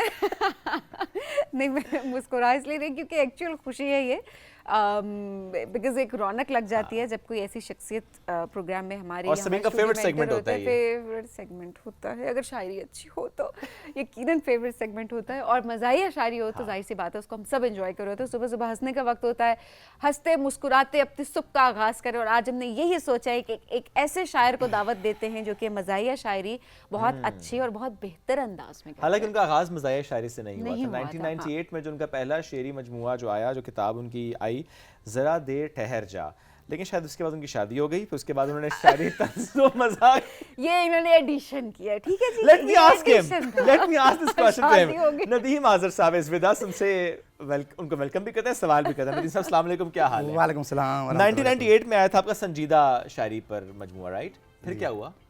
उसके बाद शादी हो गई। See there you go, I was right. तो फिर इसमें मतलब ये तो फिर होता है जिंदगी के दुख खत्म हो गए ना, तो मज़ाहिया की तरफ चले गए, तंज़ो मज़ाक की तरफ मूव हो गए। पॉजिटिव पॉजिटिव है, बिल्कुल पॉजिटिव जी जी, approach. Yes, this is positive point. माशाल्लाह। फिर सारी शायरी बेगम पर हुई, बिल्कुल ऐसे अपनी बेगम पर ही हुई? अपने बेगम पर भी हुई, लेकिन दूसरे जो शो बैठे होते हैं वो भी सुनते हैं, वो भी तो वो एंजॉय जो करते हैं। जिस शेर को अपने ऊपर तारीफ करना चाहे वो कर लेते हैं और आगे पहुंचा भी देते हैं। पहुंचा देते हैं। काम तमाम हो जाता लोग है। भी वही सुनना पसंद करते हैं। मर्द वो बिल्कुल बेचारे कुछ कह नहीं सकते, मैं उनकी रहनुमाई कर लेता हूँ थोड़ी बहुत। ओके अच्छा, थोड़ा अपने बारे में बताएं हमें मजीद, हम जानना चाहेंगे। शायरी का आगाज़ तो आपने बताया ना, संजीदा शायरी से आपने किया, कितनी किताबें, कहाँ कहाँ पर आपकी किताबें शाये हुई, थोड़ा सा अपने बारे में बताएं। बहुत शुक्रिया। मुकम्मल नाम मेरा मोहम्मद नदीम मलिक है और मैं सिंध धरती का आज़र कौन है फिर? ये कलमी नाम है मेरा, नदीम आज़र। तो NSC मलिक मोहम्मद नदीम है। तो उबाड़ो ज़िला घोटके से मेरा ताल्लुक़ है। 1998 से मैंने संजीदा शायरी शुरू की थी मैट्रिक से। ठीक है। 2003 में रुदात पब्लिकेशन इस्लामाबाद से मेरा पहला शेरी मजमुआ ज़रा देर ठहर जा शाया हुआ था। उसके बाद मेरी 2004 में शादी हो गई थी, तो उसके बाद वो कन्वर्ट हो गया तंज़ो मिज़ाक की तरफ। ओके, सही। तो उस वक्त तब से मैं तंज़ो मिज़ाक शायरी कर रहा हूँ। 2024 में पहला शेरी मजमुआ मेरा आया, सवाद आ गया, मज़ाहिया शायरी का, जबरदस्त, जिसमें अनवर मसूद साहब, डॉक्टर इनामुल जावेद साहब, खालिद इरफान साहब के कमेंट्स भी तब से रही। बल्कि आपकी ज़रा देर ठहर जा पे भी हम जो कमेंट्स देख रहे थे, जी सर, इफ्तिखार आरिफ साहब के भी कमेंट्स, इफ्तिखार आरिफ साहब, बतालो कासमी साहब और डॉक्टर इनामुल जावेद साहब। डॉक्टर इनामुल जावेद साहब ने बड़ी मेहनत फरमाई है माशाल्लाह। ज़बरदस्त। तो आप दोनों से मैं शेर का आगाज़ करता हूँ कि आज की महफिल है आज़र, किस कदर दिलकश हसीन। वाह। आज की महफिल है आज़र, किस कदर दिलकश हसीन। वाह। एक तरफ हैं शोएब बैठे, दूसरी जानिब सबीन। वाह वाह वाह वाह। ये आप सोच के आए थे या आपने अभी मैंने देखा कि दिलकश हसीन, तो इसे कहते हैं टैलेंट। देखें, पीटीवी के साथ भी काफी आपने काम किया है, काफी पीटीवी में 2012 से मैं मुशायरे पढ़ रहा हूँ माशाल्लाह। तो तब से अब तक जो है, अब ऑडियंस तो वाकई आपसे वैसे ही वाकिफ वैसे भी होगी। अच्छा जी, तो शायरी से आगाज करते हैं। मेरा ख्याल है वो आगाज तो एक तरह से कर दिया है, लेकिन कंटिन्यू बर्फ तो पिघल चुकी है। अच्छा मैडम, सबीन की तरफ एक जो है ना, मैं एक किताब की नज़र करता हूँ कि अक्सर पेरेंट्स की ये ख्वाहिश होती है, खास करके वालदा की ना, कि बहू चांद जैसी हो। तो उस पर एक मैंने किताब कहा था कि कहीं से ढूंढ के लाओ बहू तुम चांद सी आज़र, ये ख्वाहिश मेरी अम्मा की मुझे हर पल सताती है, मगर ये कौन समझाए भला अब मेरी अम्मा को, बहू फिर चांद जैसी दिन में तारे भी दिखाती है। चांद तो तारे दिखाता है, बात तो चांद नहीं, वो सूरज दिखाता है। चांद के साथ तारे भी दिखा दे तो इसमें क्या बुराई है? दिन में ना दिखाए, हमारा मसला दिन का था, रात का कोई इशू ना, सो जाएंगे। अक्सर देखिए सुबह का वक्त होता है, रोशनी में भी चांद हल्का सा दिख रहा होता है, उसके साथ एक छोटा सा तारा भी दे, it's fine. I mean positive approach. नहीं, मेहरबानी, बहुत ताड़ी मेहरबानी, दिन च तारे नहीं देखने ऐसी। तो मज़ाहिया शायरी और जिस तरह से आप माशाल्लाह आपका अंदाज़ है बहुत खूब है, और जो मुशायरे आपके हैं उसमें चूँकि हम देखते हैं नौजवान नस्ल में बिलखुसूस मज़ाहिया शायरी को लेकर बहुत ज़्यादा उसमें एक्सेप्टेंस है, इन्जॉय करते हैं उसको। आप खुद कितना एंजॉय करते हैं? मैं बहुत एंजॉय करता हूँ, क्योंकि देखिए ना, खुशतबा तबीयत बंदे की होगी तो खुश मिजाज होगा तो शायरी भी कुछ मज़ाहिया शायरी करते हैं ना, ये भी एक अल्लाह ताला की तरफ से एक देन होती है, समझें। आजकल तो आप देख रहे हैं कि हमारी यंग जनरेशन जो है मोबाइल की दुनिया में ज़्यादा ऐसे ही है। हो गई। उस पर एक मैंने तज़मीनी कथा कहा था कि वो फेसबुक हो कि व्हाट्सएप, ज़िंदगी है मेरी, वाह, वो फेसबुक हो या व्हाट्सएप, जिंदगी है मेरी। ज़िंदगी है मेरी, बगैर इनके तो आराम भी नहीं हाय आता। हाय, बात भी सही है। और कभी जो बंद ये हो जाए तो करूंगा क्या, हाय हाय। मुझे तो और कोई काम भी नहीं आता। ओए होए होए। और हमारी पूरी नौजवान नस्ल ही है ऐसी जिसको और कोई काम नहीं आता। बस स्क्रॉलिंग आती है, फेसबुक का इस्तेमाल आता है। या किसी से बात करनी होती है व्हाट्सएप फेसबुक और सर देखिएगा, देख कर लड़की हसीना, एक लड़के ने कहा, देख कर लड़की हसीना एक लड़के ने कहा, तू तो मेरी जान है, तू तो मेरा ईमान है। वाह। लड़की ने सैंडल जो पकड़ी, लड़का फौरन बोल उठा, मैं भी पाकिस्तान हूँ और तू भी पाकिस्तान है। ये सीखने लायक बात थी। अगर कभी ऐसा मामला हो जाए कि लड़की के हाथ में सैंडल लेके, तो फौरन से आपने यही गुनगुनाना है। ताकि इसी आपकी के बचत हो बाद जाए। हाँ, यही गुनगुनाना, यही तराना है आपका उस वक्त का, इसी ने आपको बचाना है। अच्छा शोएब साहब, एक और सिलसिला चल रहा है आजकल के जो बॉयज़ हैं वो गर्लफ्रेंड्स को इलीज लोड करवाते हैं, तो उस पर लड़का लड़की दूसरे से गिला शिकवा कर रहे आज हैं। भी वो दौर है वैसे। आज भी वही दौर है, Easy आज road ज़्यादा ही वाला। है। अच्छा, ओके। जब तलक, लड़का कह रहा है कि जब तलक चलता रहा सिलसिलाए इजी लोड, वाह, जब तलक चलता रहा सिलसिलाए इजी Easy लोड, मुझसे तू करती रही प्यार के पैमा जाना, वाह। चंद दिन लोड ना कर पाया तो मालूम हुआ किस कदर जल्द बदल जाते हैं इंसान जाना। हाय ओए, हाय, ओए, ओए, ओए। कमाल। थोड़े से इजी लोड ने बता दिया कि आप कौन है। उसके जवाब में लड़की कह रही है अजहर फराज साहब से माजरत के साथ कि रोज़ करता है नए फ़ोन की बातें वो मगर, रोज़ करता है नए फ़ोन की बातें वो मगर, आईफोन फिर भी मुझे लेके कहाँ देता है, और लोड करवा के वो कहता है मुझे कर ले कबूल, ये सहूलत तो मुझे सारा जहां देता है। इजी लोड तो बहुत जगह से आ रहे हैं, आईफोन नहीं आ रहा था, मसला आईफोन का था। अच्छा, कोई जरा मुआशरे पे भी कुछ लिखा है या आपकी बेगम ने आपको इतना सताया है कि आप खवातीन के अलावा लिखते ही नहीं है? या इसमें बेगम से का तो पहले नहीं है बहुत- कहीं भी जिक्र। या- एक मिनट रुक अच्छा, जाए, अपनी रुक जाए, बेगम को एक नहीं, नहीं, नहीं, नहीं, नहीं। सेकंड हाँ। बेगम से जिक्र से मैं बेगम आएंगे। पे आएंगे। अच्छा। ये बेगम से पहले इजी लोड आपने कितनी बार कराया है? हमारे ज़माने में इसी लोड तो था नहीं, लेकिन जब तक आया तो जब तक शादी हो गई थी। अच्छा आपको पता है कि अभी चलो बेगम का जिक्र है तो आपको बेगम सुनाता हूँ कि ये जो कह रही है बेगम हाँ। कि मैं जा रही हूँ मैके, आहा, वाह वाह, क्या बात है, वाह। क्या बात है। ओए खुशी होए, चेक खुशी करो, चिंता मुझसे खुशी ज्यादा। चेक करें ये जरा। शोहरों की सबसे बड़ी खुशी तौबा। होती है। हाँ जी, ये बिल्कुल। दोबारा हो जाए जरा, ये दोबारा तो कह रही है बेगम कि मैं जा रही हूँ मैके, जाओ। कहीं इसकी बात सुनकर मेरा दिल मचल ना जाए। हाय, हाय, हाय। मैं ये सोचता हूँ कैसे मैं संभालूं अपने दिल को, तेरे जाने की खुशी में मेरा दम निकल ना जाए।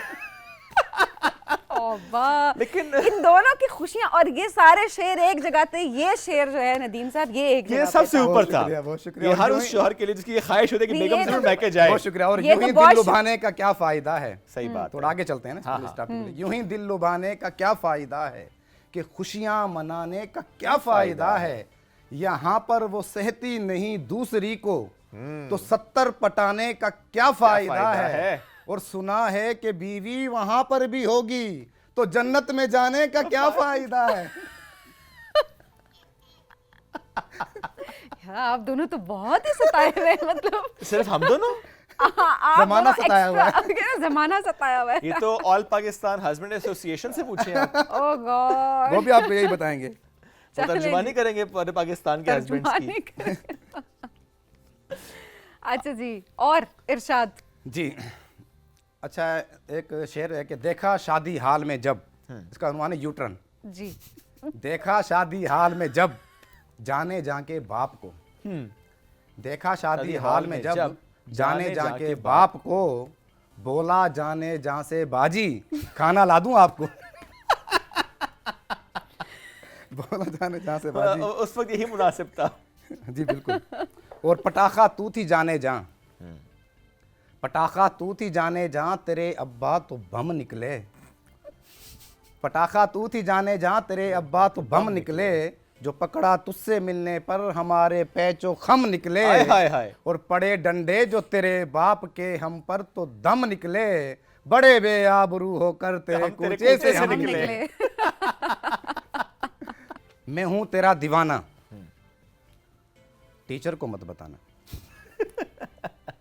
मैं हूं तेरा दीवाना, टीचर को मत बताना, कुछ भी कहे जमाना, टीचर को मत बताना। वाह, मैं हूं तेरा दीवाना, टीचर को मत बताना, कुछ भी कहे जमाना, टीचर को मत बताना, है प्यार मुझको सारी कॉलेज की लड़कियों से, वाह। है प्यार मुझको सारी कॉलेज की मोहब्बत लड़कियों बांटते से, तुम भी सुनो शबाना, टीचर को मत बताना।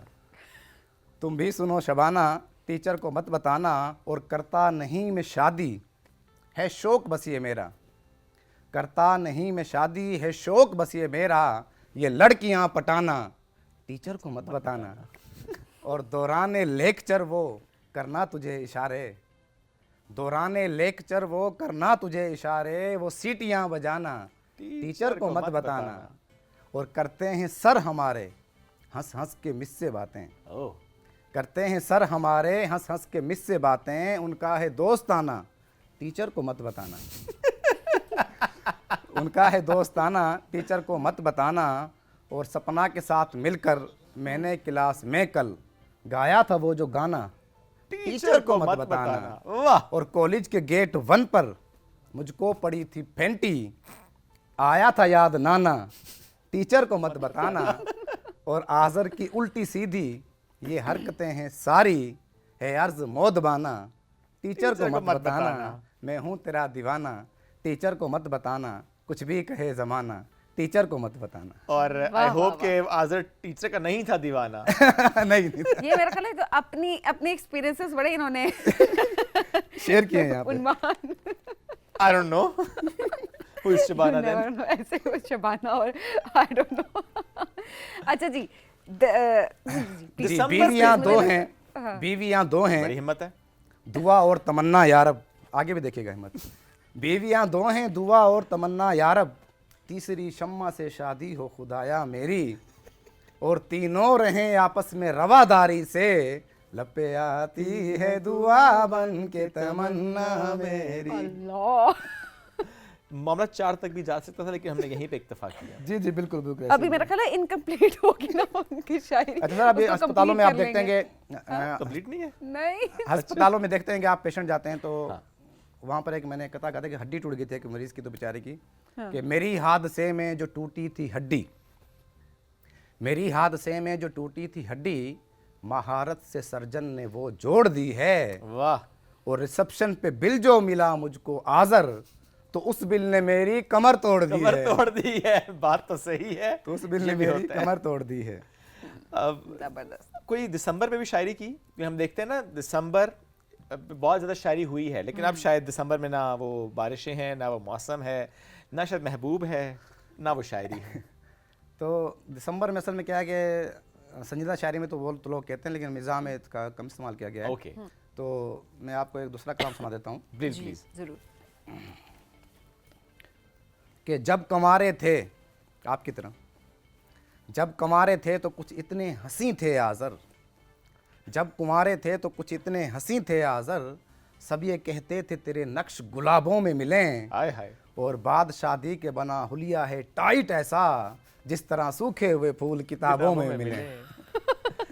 We can relate to that. आपकी बेगम देख रही हैं इस वक्त। क्या तो उनको पता क्या हालत है। और सर आपको पता है कि जब तनख्वाह आती है तो बेगमात का बता रहा हूँ कि वो 29 दिन तक हमारा कैसे इस्तेमाल करते हैं, 30 दिन जब पहली तरह कैसे इस्तेमाल करती हैं, ये भी तज़मीनी कथा देखिएगा। कि मेरे दफ्तर से आज़र शाम को घर लौट आने पर, वाह, मेरे दफ्तर से आज़र शाम को घर लौट आने पर, हमेशा मैंने बेगम को बहुत गमगीन पाया है, मगर तारीख हो पहली तो फौरन हंस के कहती है, बहारो फूल बरसाओ मेरा महबूब आया है। वाह, बहारो फूल बरसाओ मेरा महबूब आया है। अब मेरा ख्याल है दौर बदल गया ना, अब महबूब के आने से पहले मैसेज आ जाते, जरा ट्रांसफर कर देना। बिल्कुल ऐसे ही है। मेरी किताब जो है ये सवाद आ गया, उस पर एक उन्वान है, उसके हिसाब से मैं सुनाता हूँ कि आखिरी कलाम के, मैंने जब उसको ताड़ा सवाद आ गया, वाह, मैंने जब उसको ताड़ा सवाद आ गया, जिस तरह उसने झाड़ा सवाद आ गया। वाह, क्या बहुत बात, शुक्रिया। क्या और अपने बात। खूंखार हाथों से फिर उसने जब, अपने खूंखार हाथों से फिर उसने जब मेरे कुर्ते को फाड़ा। स्वाद आ गया और देखकर सीन राहगीर रुकते गए। देखकर सीन राहगीर रुकते गए और ऐसा लताड़ा। स्वाद आ गया और ले गए सारे मिलजुल के थाने मुझे, जेल में जूं ही वाड़ा। स्वाद आ गया और एक सिपाही ने लित्तर चलाए जूं ही, एक तिरछा एक आड़ा। स्वाद आ गया और 10 मिनट में ही उसने मेरे इश्क का जैसे हुलिया बिगाड़ा। स्वाद आ गया। स्वाद आ गया रूबरू शोख के मुझको फेंटी पड़ी। रूबरू शोख के मुझको फेंटी पड़ी, बन गया मैं सिंघाड़ा। स्वाद आ गया मैंने जब उसको ताड़ा। स्वाद आ गया जिस तरह उसने झाड़ा। स्वाद आ गया। इस शेर में शायर कहते हैं कि हरास नहीं करना चाहिए। हरासमेंट वरना जब बहुत आप मार करेंगे पड़ती तो आपके साथ यही होगा। और ये बड़ा अच्छा मजाक के जरिए जो है वो एक मैसेज मैसेज दे है। दिया ये गया उसके है। हाथ से भी बिल्कुल ऐसा होगा, है। ये आसपास के माहौल से भी होगा, ये थाने में भी होगा, ये हर जगह और ये होगा। होना चाहिए। ये स्वाद आएगा अगर आपने स्वाद लेने की कोशिश की तो। There you go. Sir, बहुत thank you very शुक्रिया, much. sir. Thank you very much. Great Thank you having so you. much. Thank you so much. Thank you once again जी। नाज़रीन बढ़ना भी एक ब्रेक की तरफ, ब्रेक से वापस आएंगे, रहिए साथ। ये है राइजिंग पाकिस्तान।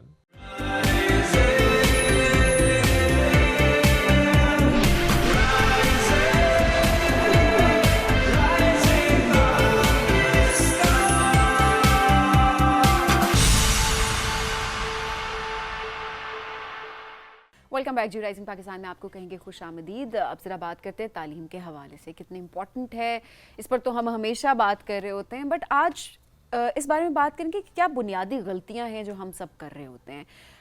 हमारे क्या लूप होल्स हैं एजुकेशन सिस्टम में जिसको बेहतर किया जा सकता है, या हम इंडिविजुअल लेवल पे हमारी क्या जिम्मेदारी या हमारे जो एजुकेशन का सफर है उसमें कौन सी गलतियां हम कर रहे होते हैं। बिल्कुल ऐसा ही। अच्छा शोएब, आप देखें, जस्ट मैं एक एग्जांपल अगर हम दें, आप जब यूनिवर्सिटी में जाते हैं, पहले तो शुरू होता है ना कि एक बच्चा डिफरेंट स्कूल से पढ़ा है, दूसरा डिफरेंट स्कूल से पढ़ रहा है, एक डिफरेंस तो वहीं क्रिएट हो गया। जाना तो सबने उन्हीं यूनिवर्सिटीज़ में है जो चंद यूनिवर्सिटीज़ पाकिस्तान में है। अब जब डिफरेंट बैकग्राउंड के बच्चे एक क्लास में जाकर बैठते हैं, एक सिलेबस, एक डेकोरम होता है, एक करिकुलम होता है जो उनको फॉलो करना पड़ता है, एक पैटर्न होता है जो उनको फॉलो करना पड़ रहा होता है, और वहाँ पर जब हम देखते हैं कि बहुत सारे बच्चे उसको फॉलो नहीं कर पा रहे होते, उसकी पेस को मैच नहीं कर पा रहे होते, लैंग्वेज बैरियर बहुत ज़्यादा होता है, अंग्रेज़ी उस तरह से अच्छी नहीं होती है, एट द सेम टाइम उस तरह से क्रिटिकल थिंकिंग भी डेवलप, ये स्किल्स डेवलप ही नहीं हुई भी होती। सो उस सिस्टम में आकर पता चलता है कि कितना लैक किया। आज भी है कि बच्चे की बेस आपने अच्छी बनानी है, और बेस होती है जी प्राइमरी लेवल पे आपने बच्चे की बेस बनानी है, और उसके बाद जो है वो बच्चा आगे चलकर एक्सेल करता है अपनी ज़िंदगी में। तो क्या ही ऐसा हो कि हमारा एजुकेशन सिस्टम ऐसा हो जाए कि जितने बच्चे यूनिवर्सिटी लेवल पर जब फर्स्ट सेमेस्टर में फर्स्ट अपनी क्लास अटेंड करें तो वो एक लेवल पे अपने आप को फील करें, ना कि ये कर वहाँ पर जाकर वो एहसास कमतरी का शिकार हो। एब्सोल्युटली ऐसे। इस मौजू का हम समझने की कोशिश करेंगे। हमें ज्वाइन किया है प्रोफेसर डॉक्टर सैयद हबीब बुखारी साहब ने। वसी तजुर्बा आपका एजुकेशन के साथ, यूनिवर्सिटी के साथ, उनको वेलकम करते हैं। अस्सलाम वालेकुम जी, कैसे हैं आप? जी, अस्सलाम वालेकुम। Thank you very much, Shoaib and Sabeen, for having me. Sir thank It's you for always coming. great to come to PTV. It's like a homecoming. So it's my third time. माशाल्लाह माशाल्लाह। अब sir universities वालों का एक शिकवा हम अक्सर सुनते हैं कि हमें वो बच्चे ही नहीं मिल रहे जिनको हमने हायर एजुकेशन देनी है। क्या ये दुरुस्त बात है? अच्छा, मैं अब आपका जो आपने बड़ा अच्छा बयानिया समझाया भी कि ये जो लर्निंग कर्व है, it starts right from the day one, जो शुरू होता है स्कूल में बच्चे का पहला दिन, उससे बहुत पहले शुरू हो जाता है।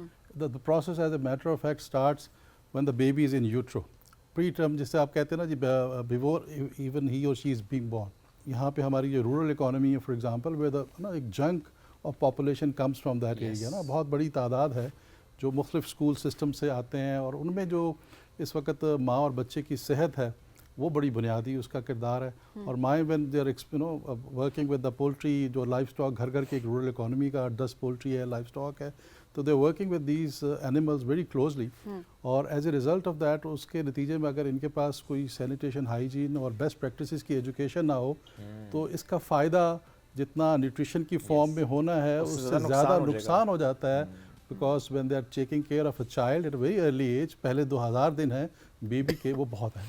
अच्छा, that is linked with their cognitive skills, उसकी मेंटल और फिजिकल डेवलपमेंट के साथ बड़ा गहरा ताल्लुक है, और उसमें न्यूट्रिशन, केयर और सैनिटेशन एंड हाइजीन। तो when they are expose to the repeated infection because of all those organisms, bacteria जो उनके इर्द गिर्द पैरासाइट, वायरस, और जो इनके एनिमल्स के ज़रिए से भी इंट्रोड्यूस होते हैं, तो वो रिपीटेड जो इन्फेक्शंस हैं वो एट टाइम्स, एक तो न्यूट्रिशन की कमी है, तो वो एट टाइम्स जब वो बच्चे की खुराक का ज़रिया बनते हैं, जो भी उनको न्यूट्रिशन मिलती है, तो उसकी वजह से जब ये ऑर्गेनिजम्स और रिपीटेड इन्फेक्शंस होती हैं, तो 10% फूड जो है वो बगैर बॉडी का एब्जॉर्ब हुई निकल जाती है, तो that leads to a severe malnutrition and at times it leads to a stunting as well. तो आप सोचिए 37% इस मुल्क में बच्चा स्टंटेड ग्रोथ के साथ है, और it's a huge, Pakistan number 1 है इसके अंदर। तो ये कुछ अफ्रीकन कंट्रीज़ का भी चैलेंज है, हमारे लिए बहुत बड़ा है। तो ये पहला जो है, जो मैंने आपसे कहा, ये जो सिलसिला है डे 1 स्कूल में जाने से पहले, तो nutrition, care, sanitation, hygiene awareness, माओ का इसका पता होना चाहिए, और न्यूट्रिशन बहुत अहम है।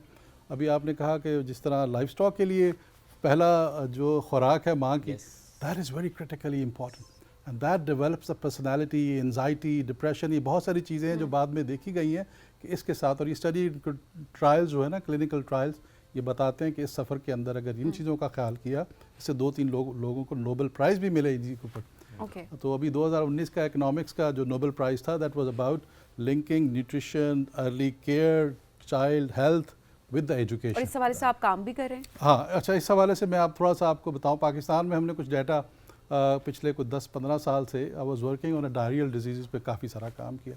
तो बहुत सारे डायरियल के जो पैथोजेंस हैं, वो जब मैंने जिस तरह जिक्र किया, they can also are involved as an etiology or one of the factor which induce preterm deliveries, early पैदाइश हो जाती है, तो that's another cognitive, आपकी जो है मार्क्स या नंबर्स वो कम होना शुरू हो जाते हैं अर्ली बर्थ के साथ। और फिर दूसरा, जब बच्चों को अर्ली उसके साथ एज में जब इनकी इंट्रोडक्शन हो जाती है, they can also cause stunting as well. Stunting is basically a physical growth, और cognitive score जो है उनका वो रिड्यूस हो जाता है, और ये IQ लेवल 1 in 10 जो है, और ये हर एक में से 5 बच्चे को ये हो जाता है। तो दुनिया जहान में ये प्रॉब्लम है, न्यूट्रिशन के भी चैलेंजेस बहुत ज़्यादा हैं, तो पाकिस्तान में भी इसी तरह न्यूट्रिशन के बड़े मसाइल हैं। तो इनको along with the sanitation, hygiene, along with the immunization, जो बच्चों की इम्यूनाइजेशन होती है, उनको मलेरिया से बचाना, उनको डेंगू से, उनको रेस्पिरेटरी इन्फेक्शन से, उनको डायरिया, आपकी gut health, brain and gut axis, that has to be very well connected. तो इसकी वजह से फिर आपके बहुत सारे ऐसे जो, क्योंकि ये जो आपका हिप्पोकैम्पस है, ये जहाँ से आपकी लर्निंग एबिलिटी होती है, रिटेंशन होती है, short term memory long term memory में कन्वर्ट होती है, और आपका एक जो साइकिल है वो डिस्टर्ब होता है because of all these factors जो मैंने आपके साथ शेयर किया। बिल्कुल ऐसे ही है। अच्छा, और ऐसे में जो कि आप इस पर हम ये भी बात ज़रूर करेंगे कि अंडरस्टैंड कर लेना किसी मुल्क के इशू को, ज़्यादा दैट्स वन पर्टिकुलर स्टेप, लेकिन हम उससे आगे क्या कर रहे हैं ये बड़ा इंपॉर्टेंट होता है। तो आपकी अपनी ऑब्जर्वेशन चीज़ों को लेकर हर लिहाज से किस तरह से आप इसको देख रहे हैं, हमने अंडरस्टैंडिंग के बाद किस तरह उसको बेहतर करने की कोशिश की है? अच्छा, बस ये मैं आपको पहला सवाल आपने जो शुरू किया, अगला देखें अब आ गई हमारी अंडरस्टैंडिंग। तो पहला तो ये गैप है, that has to be filled, और इसका बहुत सारी एजुकेशन अवेयरनेस से हो सकता है। अच्छा, मुल्कों ने एक जो बैलेंस प्रोटीन है, एक अंडा दे के और माहौल दे के 50% स्टंटिंग रिड्यूस की, और लर्निंग कर्व उनकी आगे चलेगी। तो एक तो सोल्यूशन है कि आप उनकी खुराक का और न्यूट्रिशन का ख्याल अर्ली एज में, प्राइमरी हेल्थ के साथ इसका बड़ा अच्छा ताल्लुक।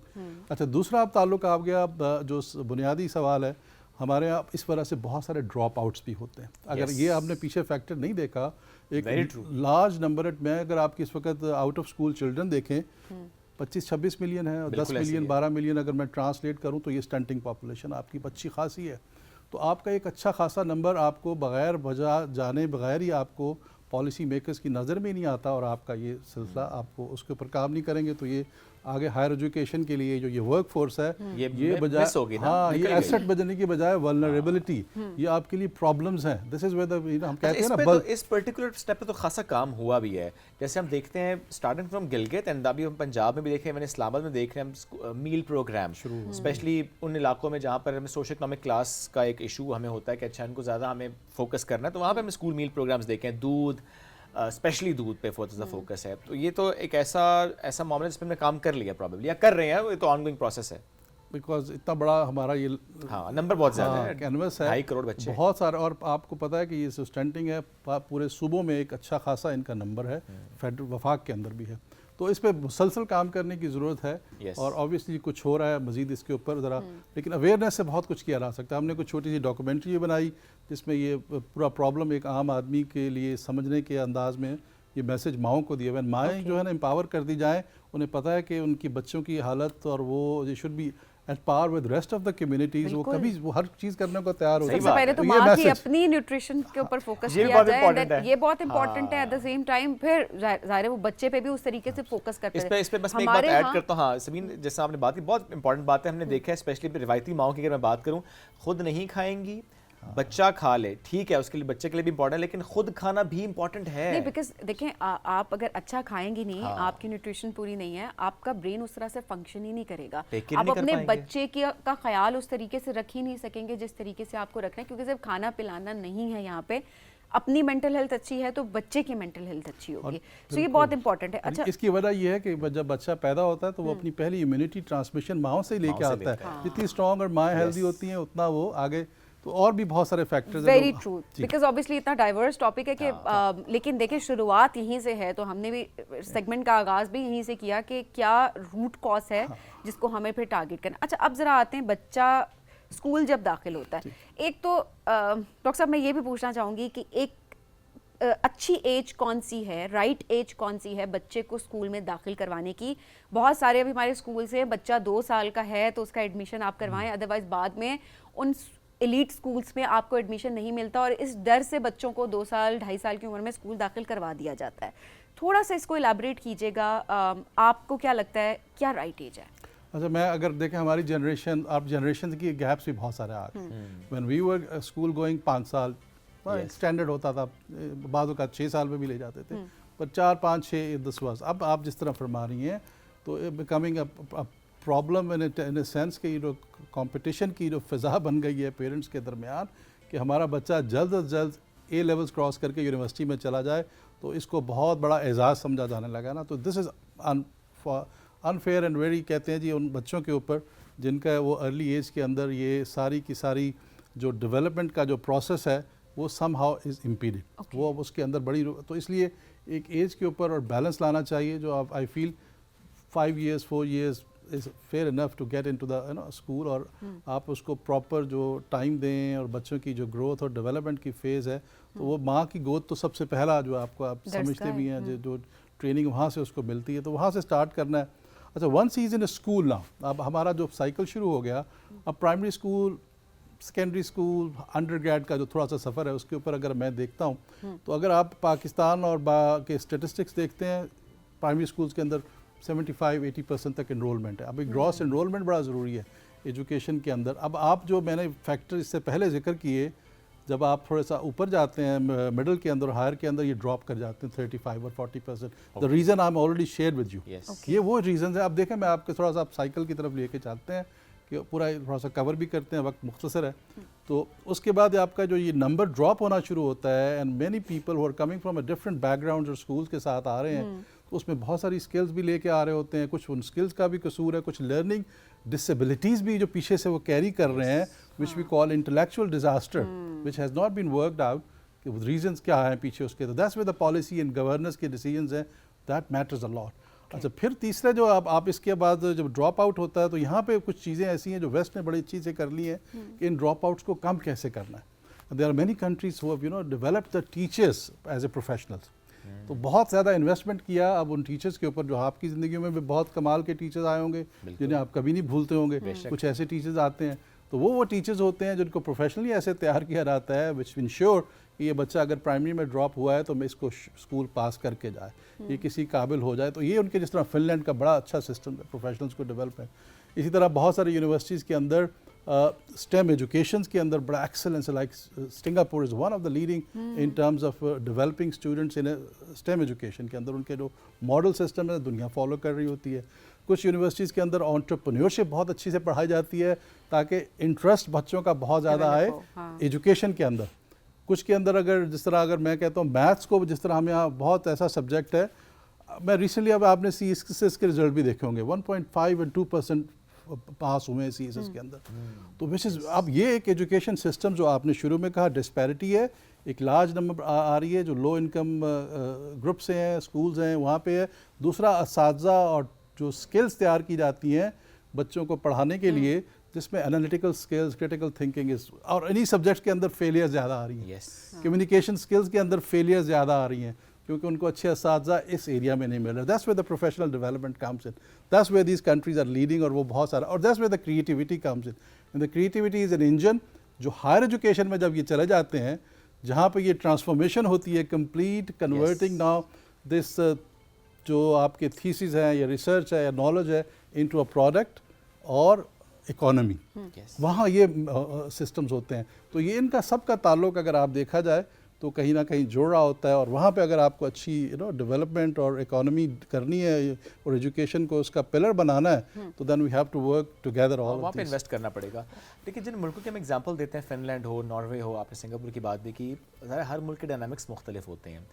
क्या पाकिस्तान के कॉन्टेक्स्ट में एक फैक्टर पॉपुलेशन भी है, ज़्यादा बहन भाइयों का होना भी है? क्या ये नोटिस किया आपने कि जस्ट बिकॉज के वो सिबलिंग्स ज़्यादा थे उस तरह से तवज्जो नहीं दी गई? क्योंकि ज़्यादा देखिए तवज्जो डिवाइड हो जानी है इन एनी केस। वो माँ बाप हैं, अगर एक या दो बच्चे हैं तो ज़ाहिर है वो ज़्यादा तवज्जो दे पाएंगे, बच्चे अगर ज़्यादा हैं तो वही तवज्जो डिवाइड हो जानी है और उसकी वजह से चीज़ें ख़राब होती हैं। बहुत अच्छा जो ह्यूमन इंडेक्स है ना, जो development index is largely related with the population. Pakistan 2.6% growth के साथ है, हाई ग्रोथ नंबर। जितने नंबर हो रहे हैं, और हमारे यहाँ आप यूनिवर्सिटियों का भी बजट देखेंगे ना, जो बजट आज से 20 साल पहले 50 या 60 या 100 यूनिवर्सिटियों को तो अब 250-300 का डिवाइड हो गया, और उतना ही बजट है, बजट उतना ही कम हो रहा है। आप इसी तरह फैमिली के अंदर भी अगर आप चले जाएं, एक पेरेंट्स के 5 या 4 बच्चे हैं, he has to send them to the quality, access to the quality education extremely difficult for them. तो नंबर इज इंपॉर्टेंट, पॉपुलेशन, और इसलिए इसके असरात भी नज़र नहीं आ रहे क्योंकि ये इतना बड़ा, तो इसको कंट्रोल करना भी जरूरी है। अच्छा हबीब साहब, अब ठीक है, बेहतरी तो आहिस्ता आहिस्ता आएगी। हम देख रहे हैं बहुत सारे प्रोग्राम शुरू भी हो गए, मीज़ प्रोग्राम की बात करें या ओवरऑल भी हम देख रहे हैं टीचर्स ट्रेनिंग पे भी अब गवर्नमेंट स्कूल्स में भी हम देखते हैं कि टीचर्स ट्रेनिंग का बहुत रुझान है कि ट्रेनिंग्स दिलवाई जा रही होती हैं, टीचर्स खुद भी अब काफ़ी हो रहे हैं। लेकिन अब भी जो हमारे ये जो बच्चे हायर एजुकेशन में हैं, क्या किया जाए, किस तरीके से ये डिफरेंस जो है इसको कम किया जा सके, किस तरीके से उनकी पेस को मैच करवाया जाए?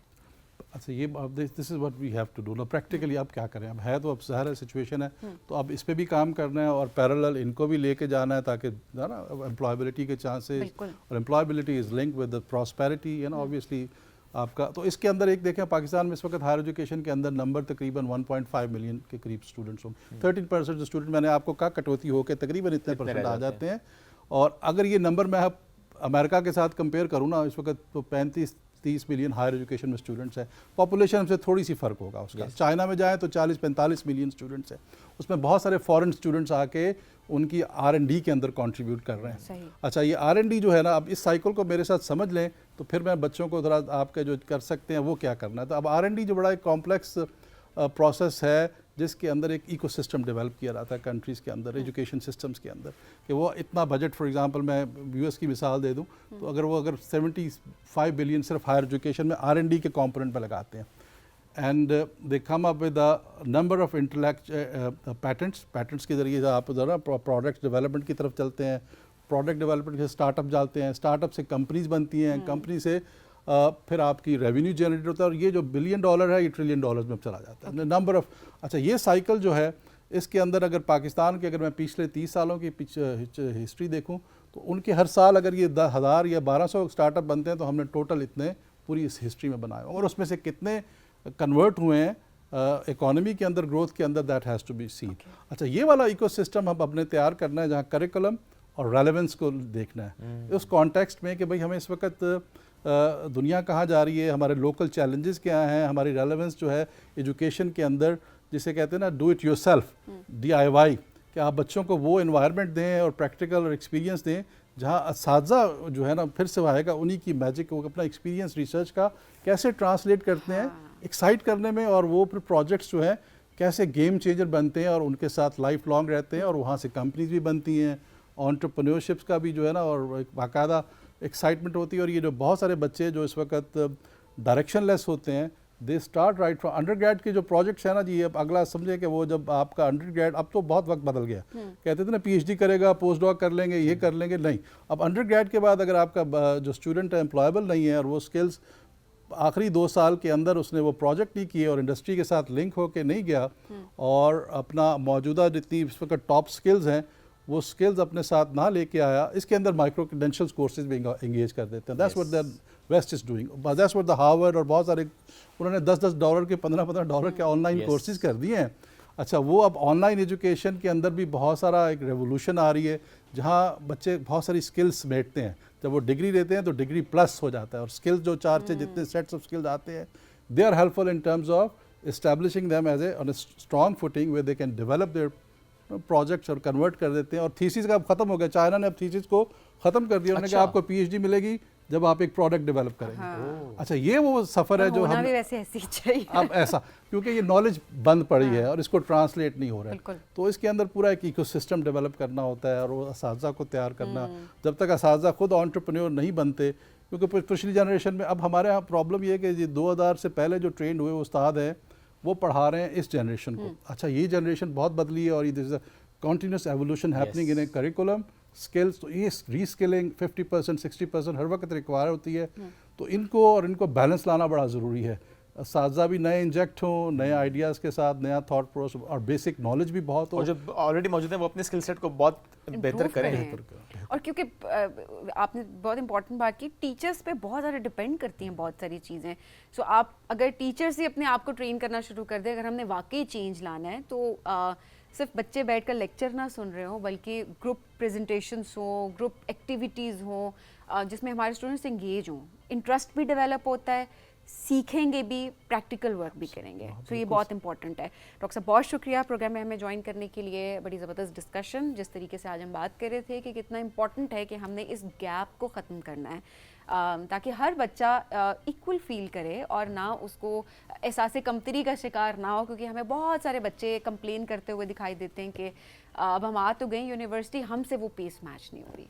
और इसमें ये भी है कि बच्चों को ना ज़रा इंकरेज भी करने की ज़रूरत है कि आपने कोई आइडेंटिफाई करनी है प्रॉब्लम सोसाइटी की, कम्युनिटी की, और उसको एड्रेस करना है। ये नहीं कि सिर्फ आपने प्रॉब्लम आइडेंटिफाई कर ली और एक आपने लिखत पढ़ा तो कुछ बात करी। बड़ा अच्छा आपने पॉइंट किया, नो, आपने कुछ वाकई एक्चुअल ऐसा करना है जो कि सोसाइटी में उसका एक इम्पैक्ट हो।